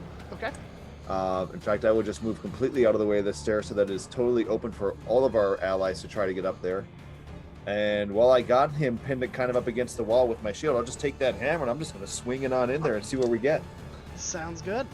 And that's just a regular roll because that's a 23. Yeah, that'll hit. Okay. And I'm just going to give you total damage here just to make it easier for you for this scenario.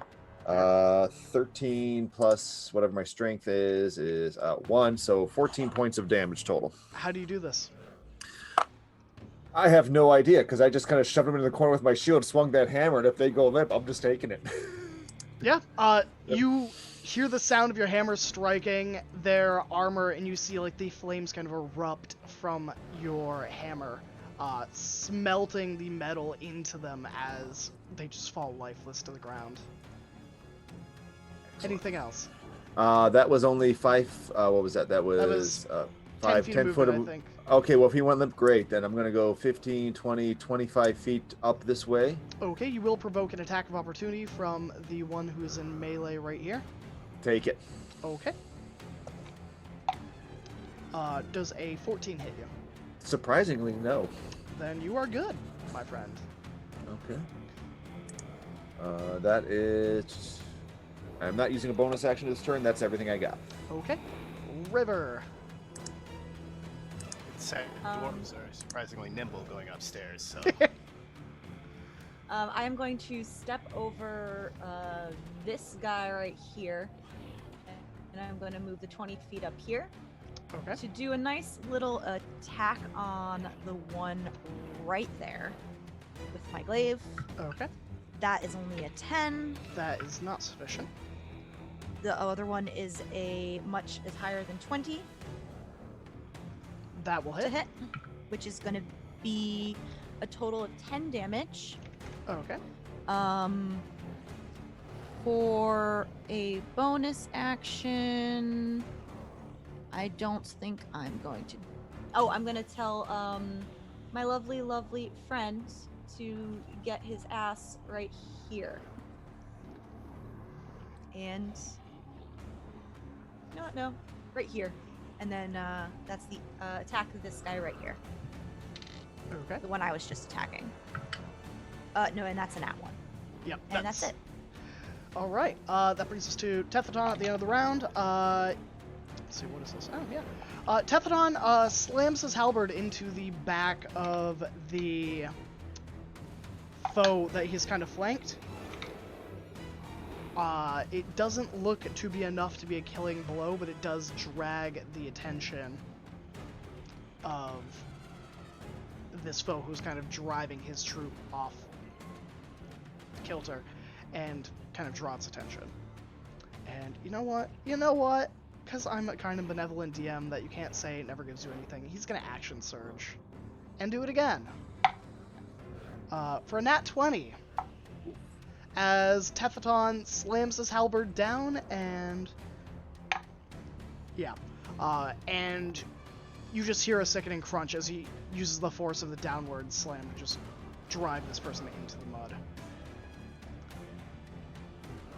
And that's it for... He's just gonna move up, trying to make a beeline for those spellcasters and for Ninos. Did Barad get a turn and I missed it? Yep, Barad hit Okay, the alright. one who was prone. And also that person is no longer prone, they have stood up, but they... Oh, as I mark them dead. Whoops. they've stood up and died. They stood up right after getting hit, and then proceeded to miss their attack with a nat 1. Oh, Barad. If Barad gets one kill, I'll give him a level in something. We are going to go to break. Welcome back, Khan. Would you like to take a round of combat? Or do you want to get caught up on what's happened? Yeah, Break? I'm kind of lost. No worries. So we are going to go to break. We're going to take 10 minutes, get some water, get some food, and we will be back shortly. That's all. X.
Hello, everyone. We're back. I hope you didn't miss us too much, but we are back with Anarion's Rest. And, I'm lucky to have this wonderful cast who are currently in a fight for their lives. How are things going, everybody? Winning this dance off. Dance off, you and me, bro. And we just ended the bottom of the attack round of order, which brings us to Karis at the top of the round. Let me get some music back in. Yeah, shares Do You Believe in Life After Love stuck in my head. So that's what's really playing.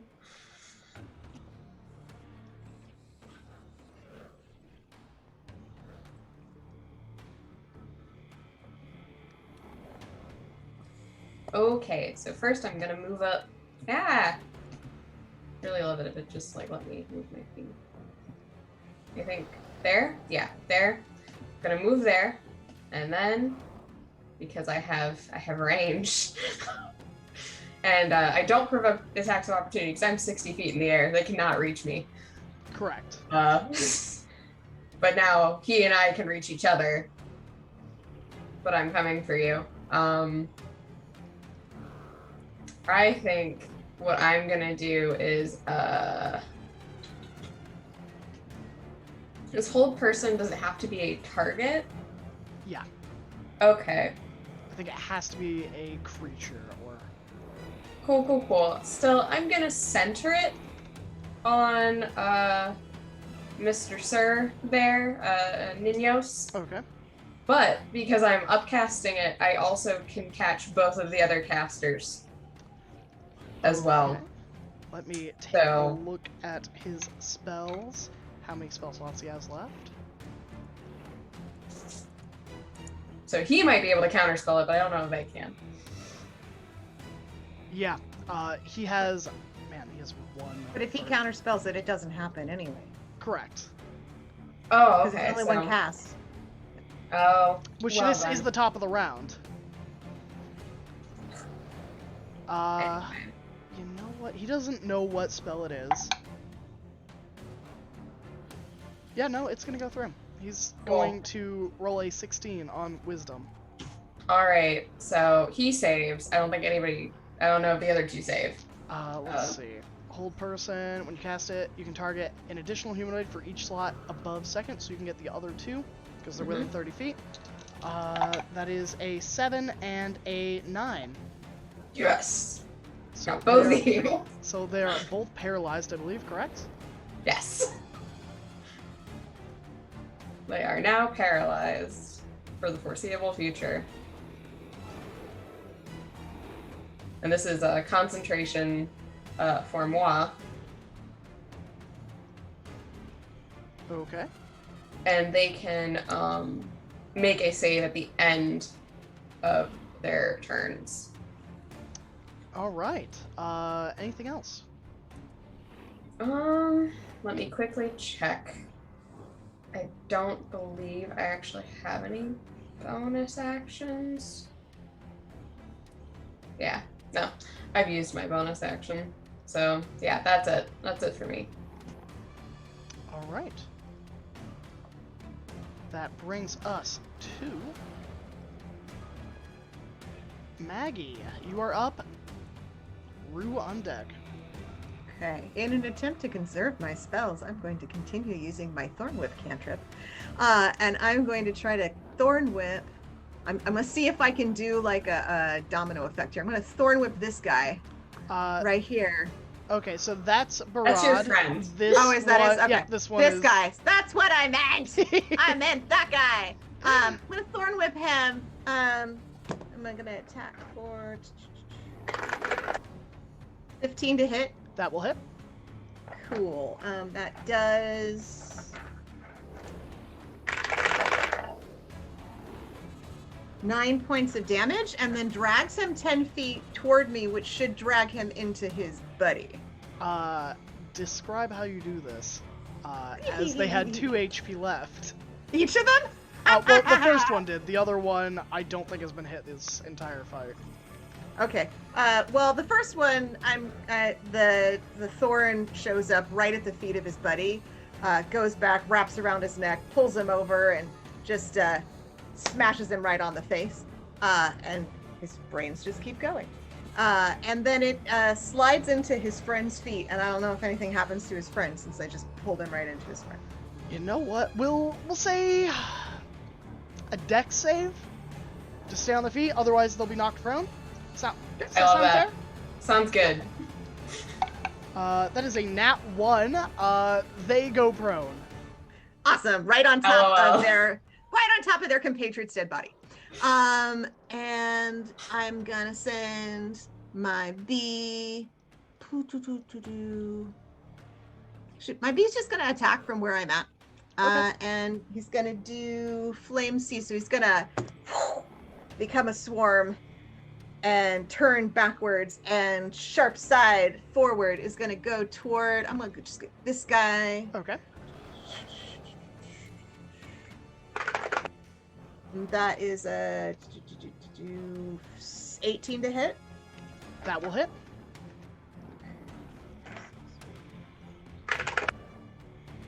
Ooh. That's 9 fire damage. 9 fire damage. They are not looking great. Nice. That's my turn. All right. Rue, you are up. Ninos on deck. Okay, if the caster did not move out of the moonbeam, They are paralyzed. I believe. Yeah, they are. So they can't move. So Constitution saving throw. I think they have it at disadvantage, Well, or it'll they be at- automatically fail. it'll be at the start of their turn. Oh, unless you yeah. Yeah. Well, if that's the case, then they're just going to go ahead and strike out again against Ninos with the spiritual weapon. Okay. Nope. What was it? That was a natural 1, so that is a big old no. But they're going to go ahead and use their movement and kind of move over here. Let me see. Alright. Yeah, let's maybe up a little bit more. One more. Okay. And that is everything. All right. That brings us to Nino's turn.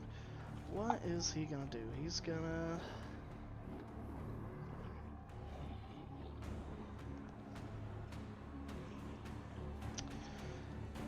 He is going to do something important, I suppose.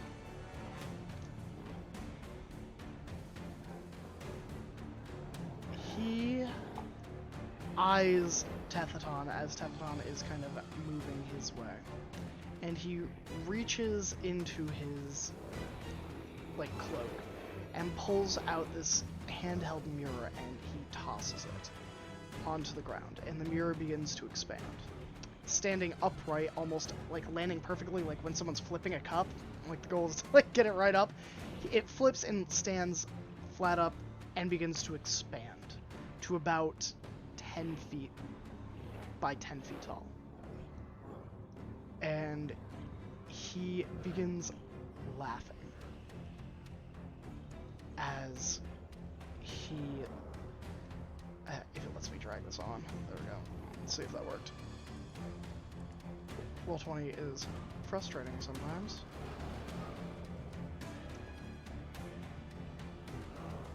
Backs. There we go. And he begins laughing. It is already done. The gnolls will be here soon. To gnaw, to munch on each and every one of you. You cannot stop what is coming. I will be the one to live when you are all bones for the plains. And he said that loud enough that all of us, Oh, especially yeah. the closer. Okay. Yeah, you could Perfect. all hear that. And they are going to move towards Tefton. I think they can. Yep, they can get within 30 feet. And they are going to cast a spell. Your spiritual weapon does get an attack of opportunity. Rue? Do they? I think it does. Oh, hell yeah! All right. Yeah, they do. Probably not. That's I don't think it's over 10. Yeah, under 10's probably not going to do it. Well, 13. Yeah, 13 won't do it. Cool. Rolling great. And you know what? I'm going to use one of my DM crits, considering I've stored up 3 now for this show. Oh, shit.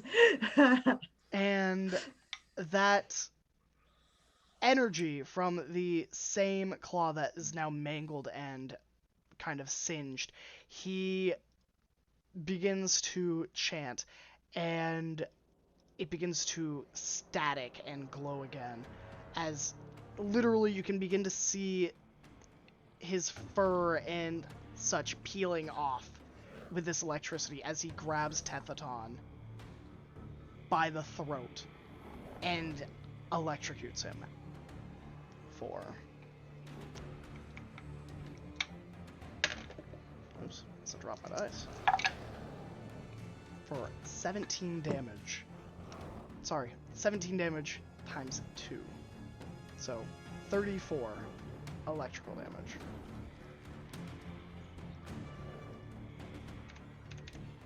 And that's where he will end his turn. Bringing us to the 2 spellcasters, which are both paralyzed. One makes a Constitution saving throw, I believe at disadvantage because they are... It's a wisdom, not a con. Well, con for Moonbeam. Oh, sorry. Yeah. Never mind. Sorry. Paralyzed. Paralyzed. Do they even get a saving throw? Paralyzed is incapacitated and can't move or speak. They automatically fail Strength and Dex. Okay, yeah, so... does a 12 save? No.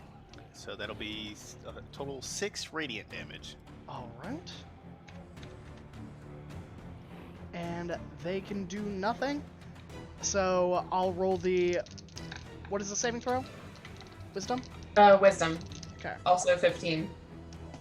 Also 15. Okay, let's just... It's gonna be easier if I just click their wisdom in here.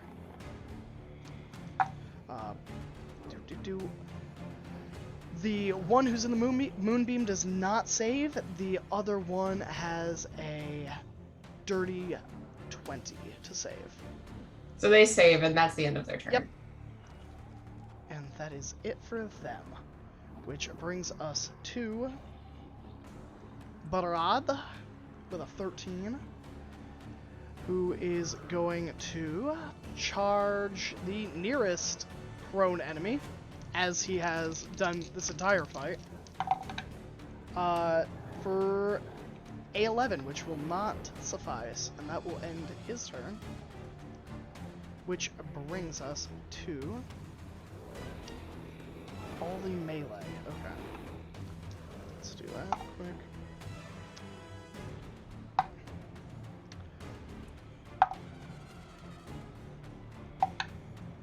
Okay.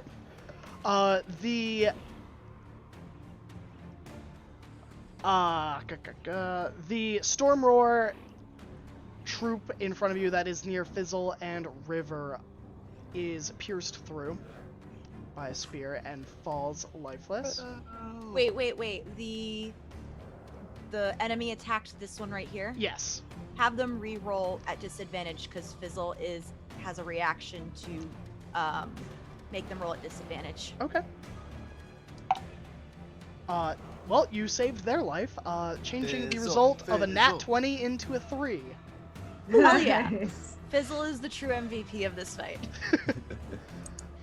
So they remain standing, but that is all for them. Well, the one that is prone is going to stand up, and they're going to take a swing at Butterad, which doesn't hit. Man, that was the only roll besides the nat 20 I rolled above a 10. And that is, I think, everything they are going to do. The one who is near Tefhaton is taking the dodge action to kind of form a line with Ninos to keep people from the mirror. But yeah, that's it for their turn. That brings us to good ol' Tatatan and Beldis. So Beldis, you go first. All right. I don't feel like swinging at this one that just that Fizzle just kind of interrupted. So I would like that one Leoman to make a saving throw as I cast at what level spell was this to begin with? Buttons. Second. No, we're going to do this at third level as there's just a quiet little whispering in the back of its mind telling it that it should just give up and run. And that is a Dissonant Whispers, third level, blah, blah, blah. Constitution saving throw. Oh, wait, sorry, wrong spell. It's still a saving throw. Wisdom saving throw. Okay. That is a 14. 14 is my spell save. Oh, Nuts. I'm so sorry. Man, Ah, if only your darn. charisma was higher. If only. Oh, well. Shucks. Ouch. Easy enough. All right, mark that use. Either way, I am still going to take a movement. How tall are these ridges? I would say they're about 10 to 15 feet. Okay. I'm actually going to start making my way towards towards the main little thing over there in the stair. So I'm making my 25 feet of movement that way. Okay. So yeah, it puts me right about there, I think. You can go, I think, 5 more. Okay, then I'll take it. Yep. Get in a square. And then the Stormer, how's he looking? Bloodied. Bloodied? He was bloodied to begin with, but Yep.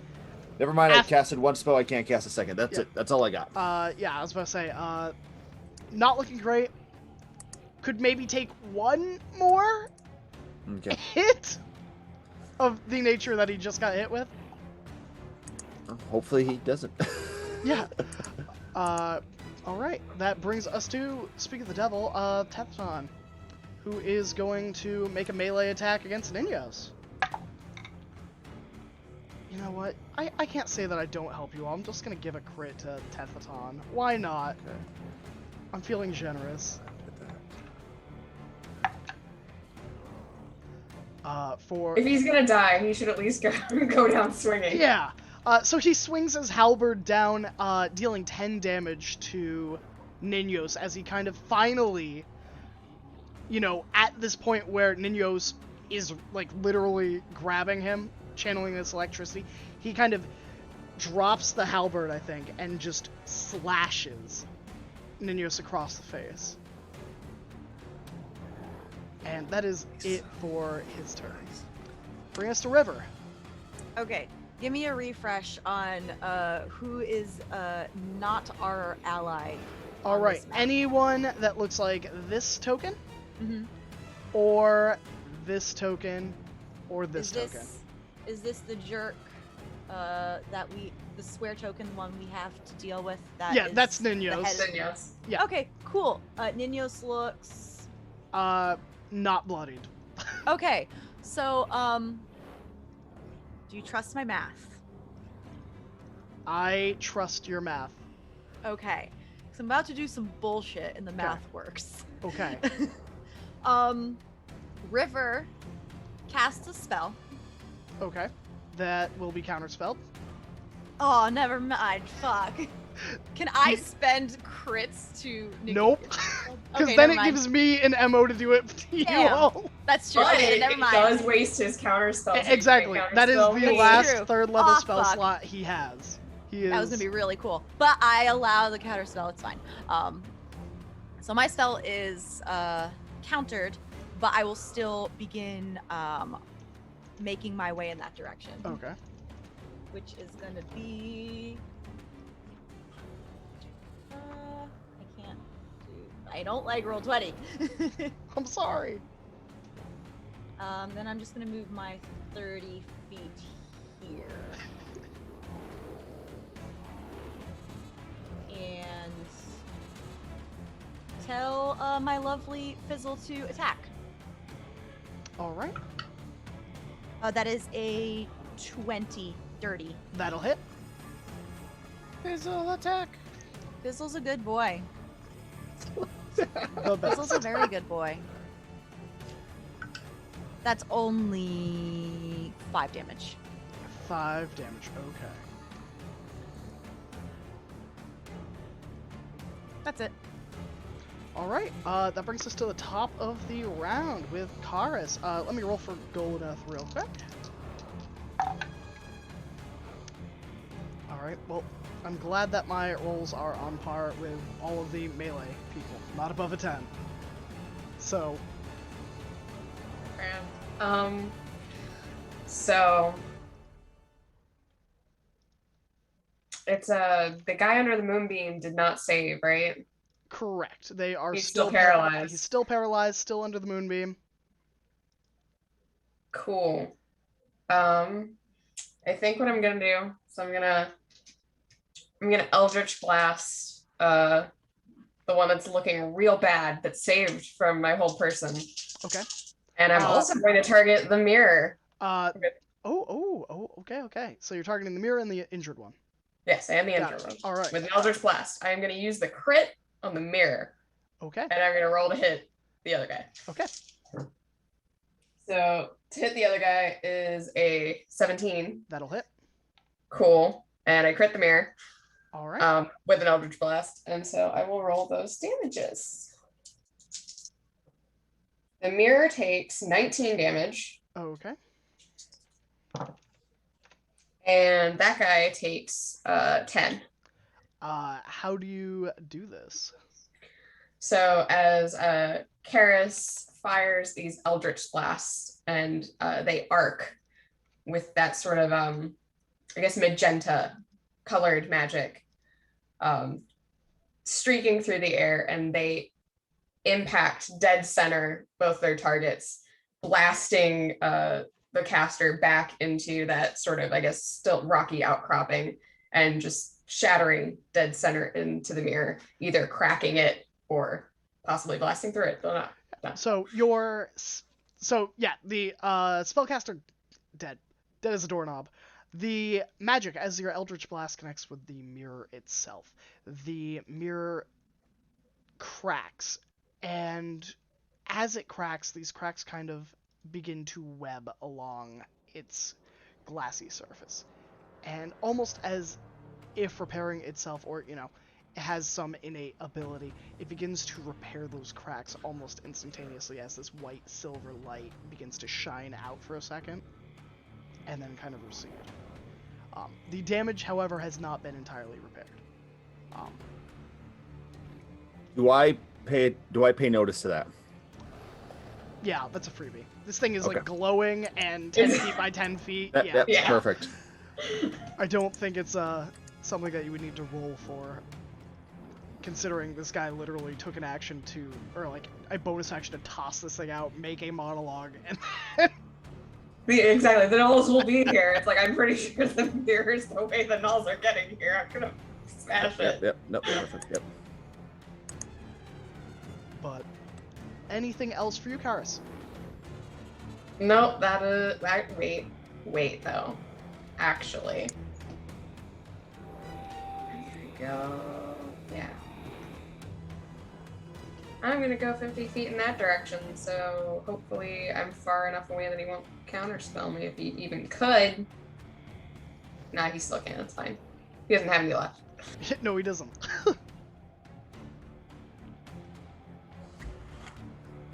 Alright, that brings us to Maggie. You are up, Rue on deck.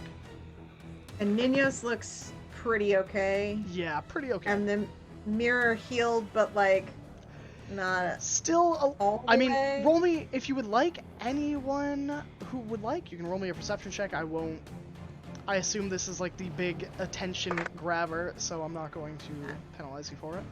21. 21. 18. 18. 17. 17.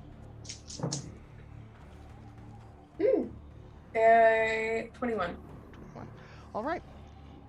Everyone that rolled above a 20. You look at the smear.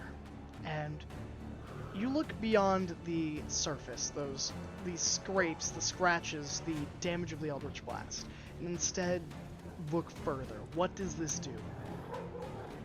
Why a mirror? And you see the surface almost shimmer. And behind it you see squinting, really focusing on that shimmer, that subtle kind of glint. You see a pallid, dark wasteland. It is nowhere you have ever been. It is not even somewhere on this plane or on Anarion to begin with. It is alien and foreign. It is desolate, and you can see those witherlings, the bone gnolls. You see legions of them marching. You see the feral gnolls, maws slavering, pointing banners made of bone and sinew towards the mirror. They are not here, but they are in almost a antithesis to gnolls. They are orderly and moving as a unit.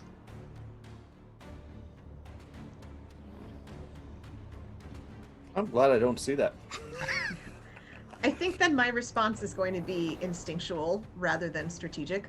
And I'm going to run toward that mirror, and I'm going to cast Scorching Ray at 4th level. Okay. I think it's Scorching Ray. Is that what it's called? Yep. Where you get 3 rays of fire, dealing 2d6 Yes! Except this time I'm going to get 5 rays each. of fire. And I'm going to take a crit on the first one.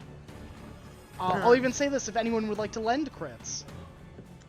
I'll waste Take all one your of mine. crits if you want them.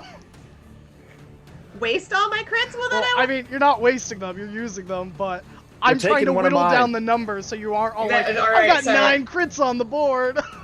Oh, gotcha. I was like, well, now you're telling me there's no point in doing No, what no, I'm no. doing. You can have my crit as well. So you have 3 Awesome, crits. I'll take 2. Three crits. All All right. right. And then I'll even use my advantage for a 4th one. So that 4th one is a 21 to hit. That'll hit. And my 5th one, I don't have an inspiration left, so my 5th one is just a 15 to hit. That'll also hit. Okay, so let's roll the damage. The first one I get my bonus for my spirit, my fire spirit. Mhm. So that's 6, 8, 9, 10, 11, 12 times 2, the 24. 24. And then that's a 20 for the second crit. And for the third crit.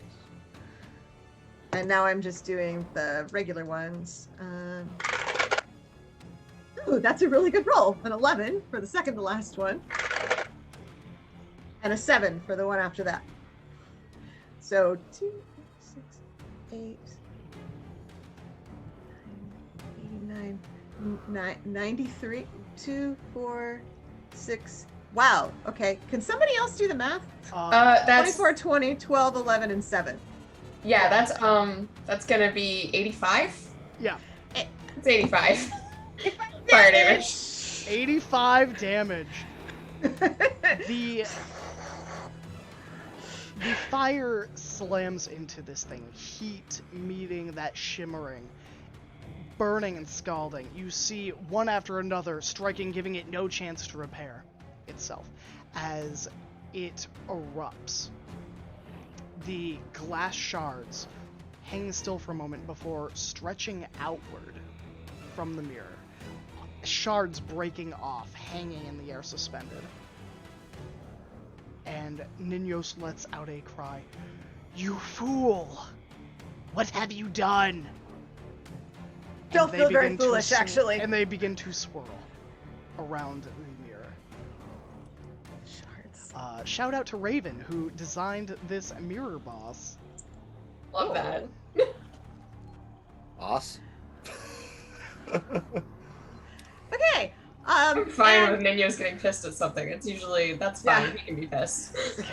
like Maggie said, I don't feel very foolish at the moment. And my little spirit, yeah, I'm just gonna have my little guy dash, and get as close to. Let's see. Sorry, I have to measure here really quick. As close to our what's the Thelaton's as close to Thelaton as he can. 55 feet, so actually can get right there, right onto Thelaton. And just hang there. Okay. And that's my turn. All right. That brings us to the one, the only Rue. I'm assuming this mirror is dead, or is there's still some action going on with it? The mirror has shattered. It is no longer able to portal in, what you would presume. If anyone rolled above 20, that's what they got. But the shards of glass are now kind of swirling like a maelstrom around the frame.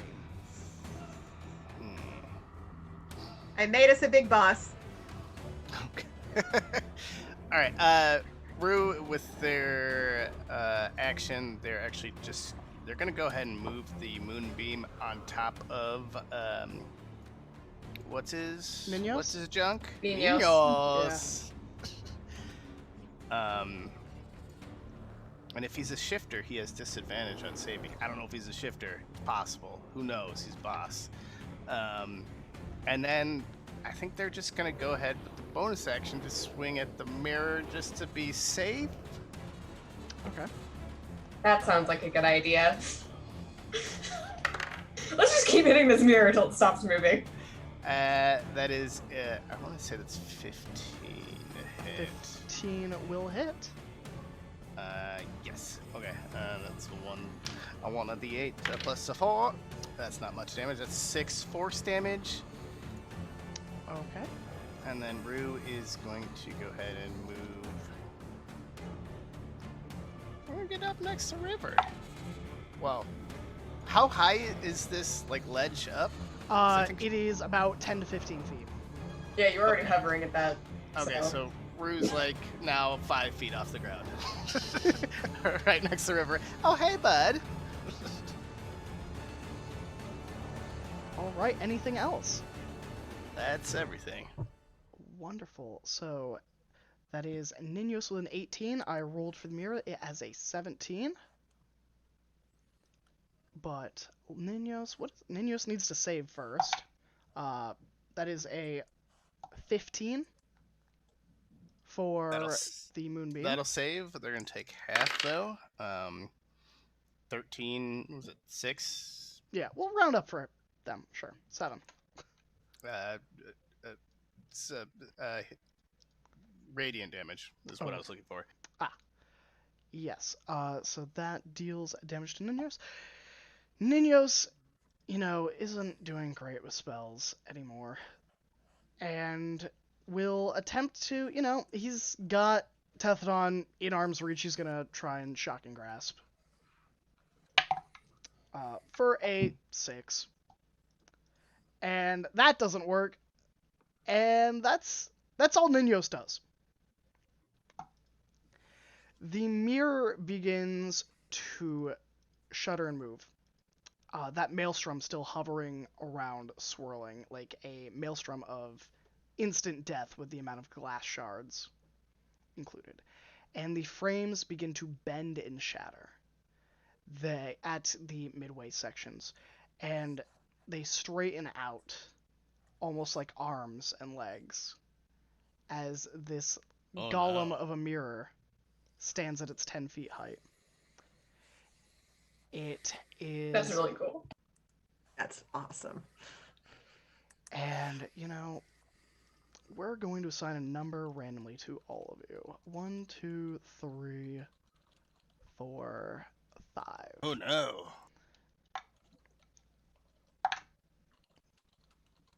Right. Maggie.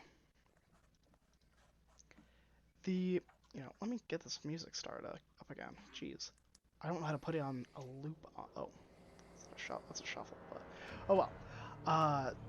So, this mirror kind of turns towards you.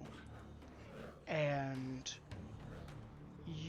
what is a moment in Maggie's life where she could have taken a different road that, from a different perspective, it might have been a different choice that would have led to an entirely different life?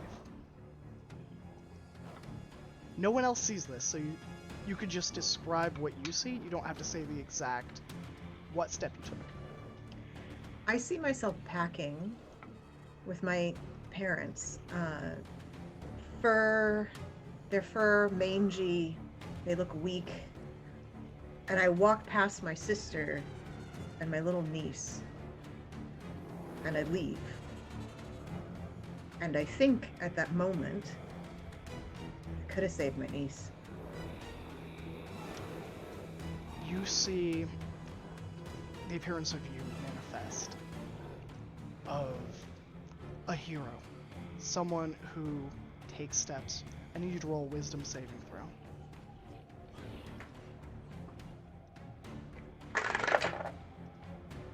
12. 12. You take 26 psychic damage as the mirror, these shards kind of form for a few shards form this tiny mirror, and that hand of the illusion reaches out and steps into your plane, real for everyone to see. So we're gonna add that.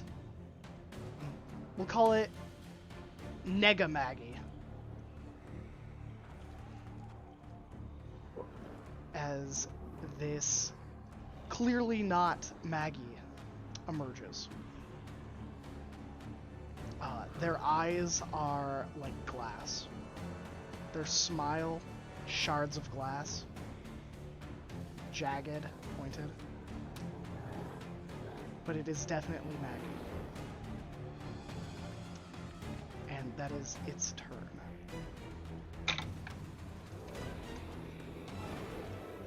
That brings us to the spellcasters. The spellcasters, one is dead, one is still paralyzed. It ends their turn.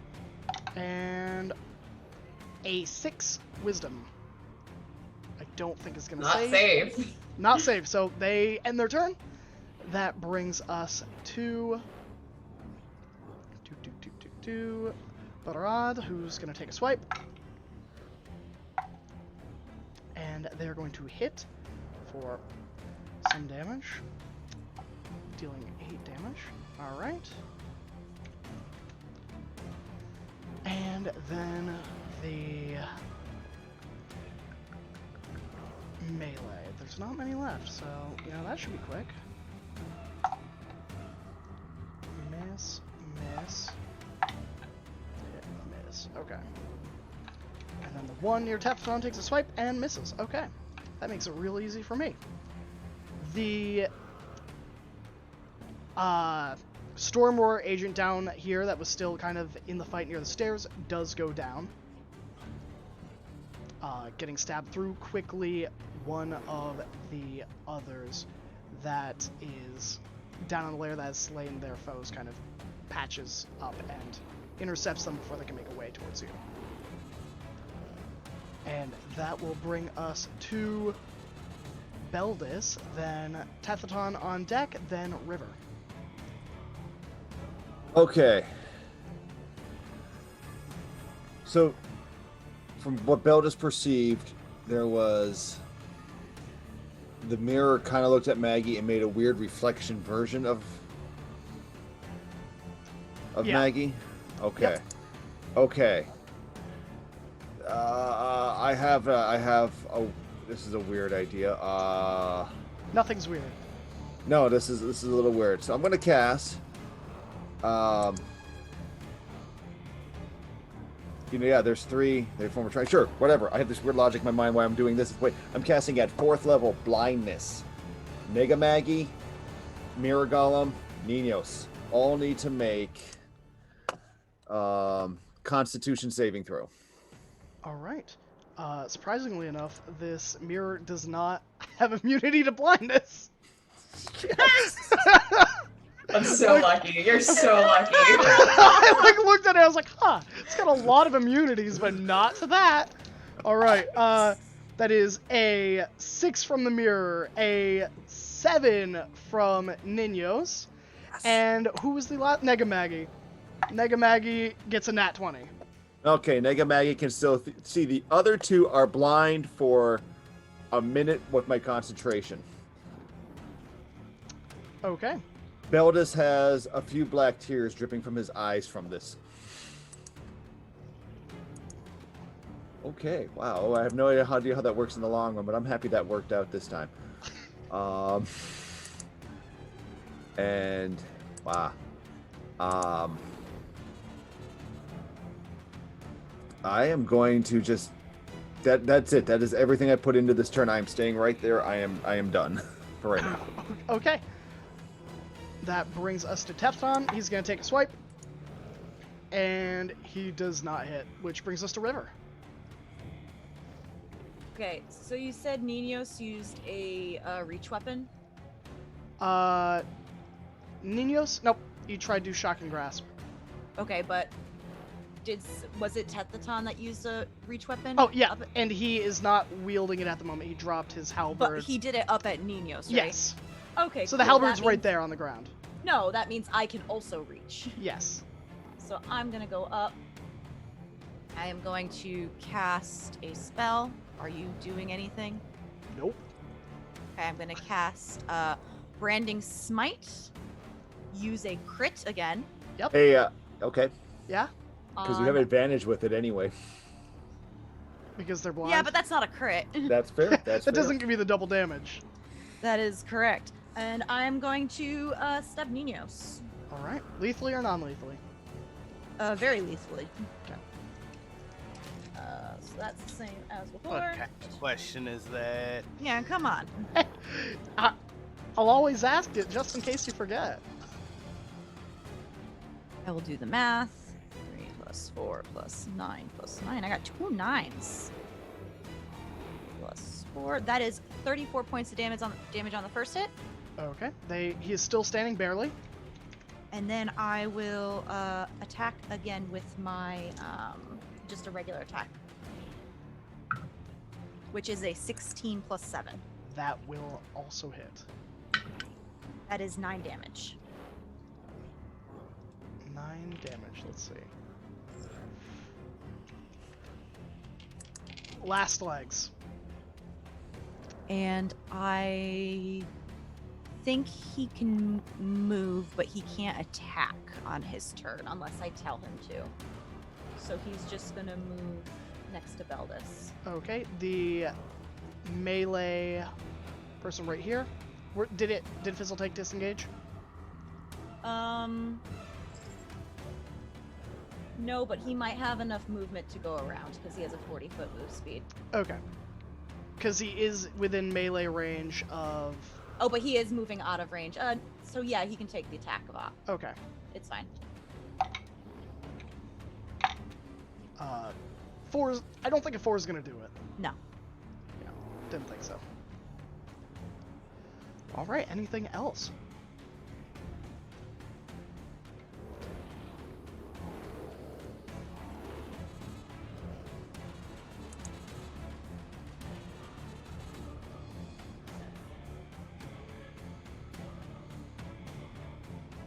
River?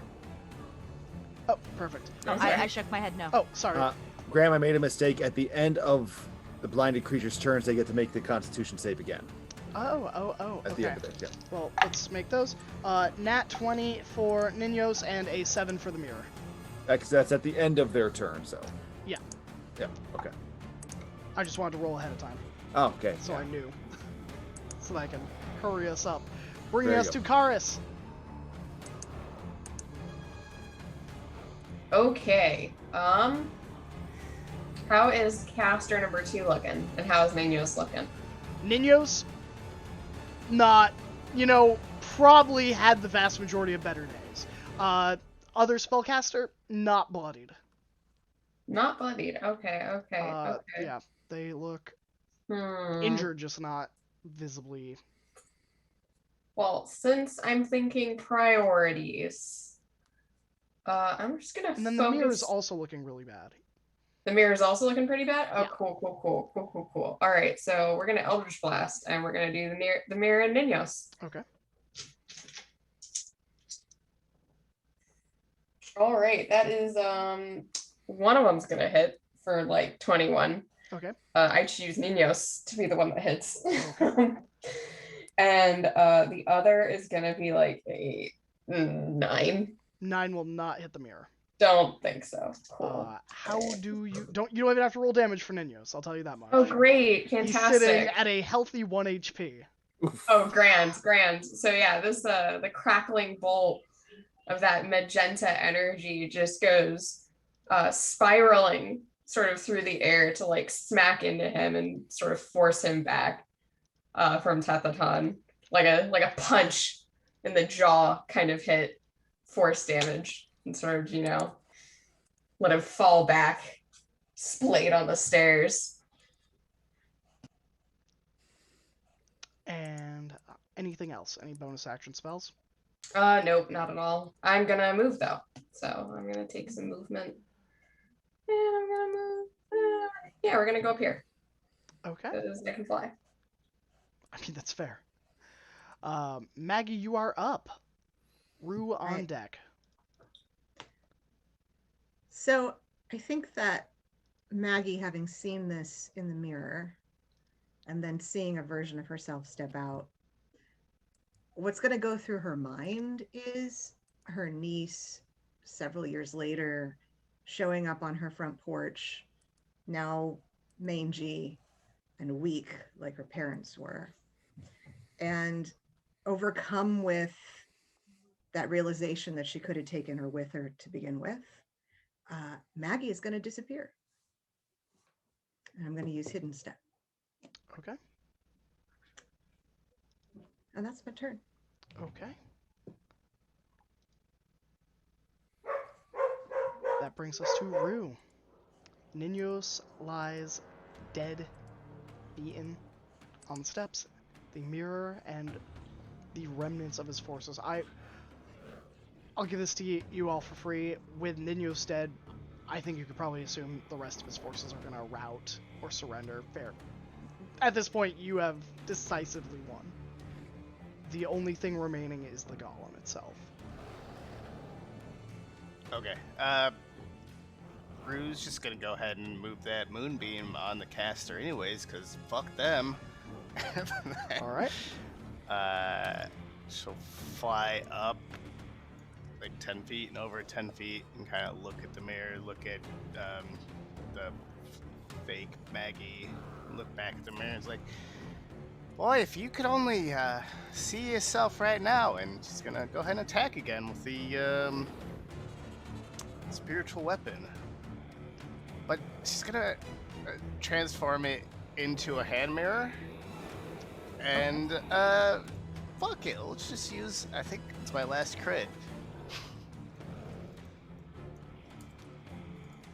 So I think that's just 2d8. Son of a.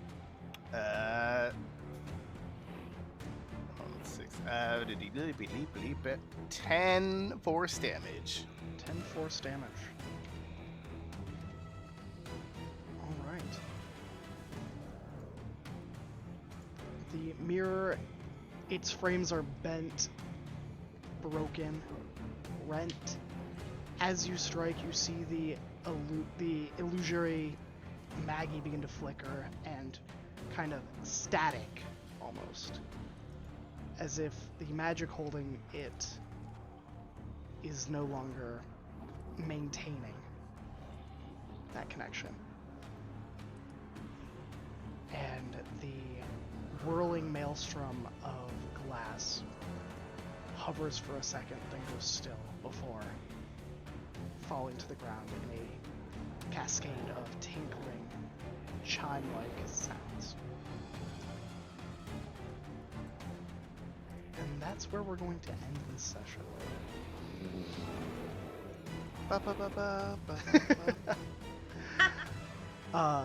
So let's do callouts. Where can tell me three things. Who are you? Where can we find you? And what projects are you doing? And we'll start going clockwise from, I think, I want to hear where Bob is first. And then we'll go around. I'm right here. Otherwise, hi, I'm Bob.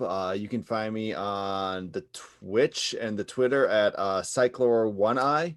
I actually will probably be starting a regular streaming schedule starting next week, I think. Mondays, Wednesdays, just painting minis and nonsensical stuff like that. Otherwise, I'm here in 2 weeks again, right? Yes.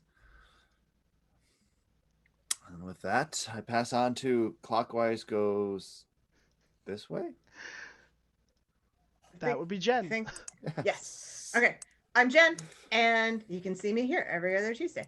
And also, I'm going to be doing some like Shakespeare cold reading / bingo games. So you don't have to be good at Shakespeare to do the reading. You can cut. We have like a huge range of skills, and it's actually kind of more fun if we kind of suck at it a little bit. And we're gonna read through it, and then there's a bingo game, and it's gonna be fun. And it's totally not a drinking game. It's definitely just a bingo game. And if you want to be part of it, I'm not sure yet if I'm streaming it because I don't know how. I have a place but no skill. But I am going to hang out and do it tomorrow on Zoom at the very least. So hit me up at Quixote Jen on Twitter, QUIXOTEJEN on Twitter. And you can participate. You don't have to be good. You can come and go. It's so casual. So yeah, just DM me. Yay. All right. Hey, everybody. It's me, Kari. I played Karis today.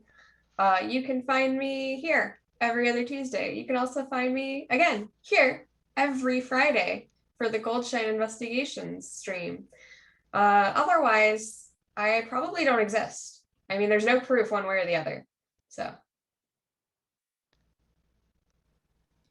Hi, I'm Mare. You can find me on Twitter, Archmage of Dice. A lot of my projects have just ended or are ending, so I don't have a lot of places and projects right now. Every other Tuesday, I'm here. This coming Saturday, I have my final session of my Invisible Sun campaign, which is just going to be a Q&A on my channel at 1 p.m. Eastern Standard Time. And on Eva Sarah's channel, I play the Centaur Rogue and Aquatic campaign of Horizon's Call at 6 p.m. Eastern. And that's it. Hello, everyone. I'm Adamus Lamas everywhere on the interwebs. You can find me here every other Tuesday. Thursdays on Gilding Light, on the Inspector's Show. I think this week might be our season finale. I guess it depends on what happens. And then I think tomorrow I'm going to stream something on my channel. Might be Assassin's Creed 4, might be Overwatch. I don't know. Depends on what my mood is. Oh, so many awesome people doing awesome things. I'm so lucky. My name is Graham. This is my channel, or Graham Crackers, I suppose I am known as. You can find me on Twitter at Graham Crackers with a 1 at the end and with a Z instead of an S. Outside that, you can find me here every Tuesday where I DM Shards of Anarion and Anarion's Rest, 2 homebrew D&D 5e games. Outside that, you can find me playing Harrison Nerples, your favorite Tiefling Paladin Oath of Conquest, who has a very silly accent, every Friday at 8 p.m. Eastern Standard here. Outside of that, you can find me soon to be on the Games Tavern Network, where I will be in some cool Wednesday fun called Baba Yaga's Grift. And, That sounds fun. yeah, it's going to be great. I'm going to play a coward, so I don't have to roleplay. I'm kidding. But yeah, that's where you can find me. I'm trying to think if there's anything else. This is what happens when you're in too many projects and then they all end. Then you can't remember when they are. Oh, I'm going to get distracted by s'mores. But, yeah, that's where you can find me, or you'll find me tweet about it. Do you have a cool project that you'd love to shout out? Tell me, and I'll tweet about it, because, we should always be supporting each other. And, speaking of supporting each other, we are going to raid another channel. So how about we raid We Are Nerdsmith, who are playing some D&D with our good friend Tiny Poisoned. And, until we see you next time, drink some water, stay happy, stay healthy, and, we'll be here soon. So, without further ado, let's raid. Raid. What? We also got some new emotes. I probably should have told you all that. We have some new emotes, so why don't we spam those in chat when we get there? Because what's the point if you can't use and abuse all your emotes? This is true. If I don't get banned for sending 10 of the same emote, then I'm not doing it right. So we will see you next week. Bye for now.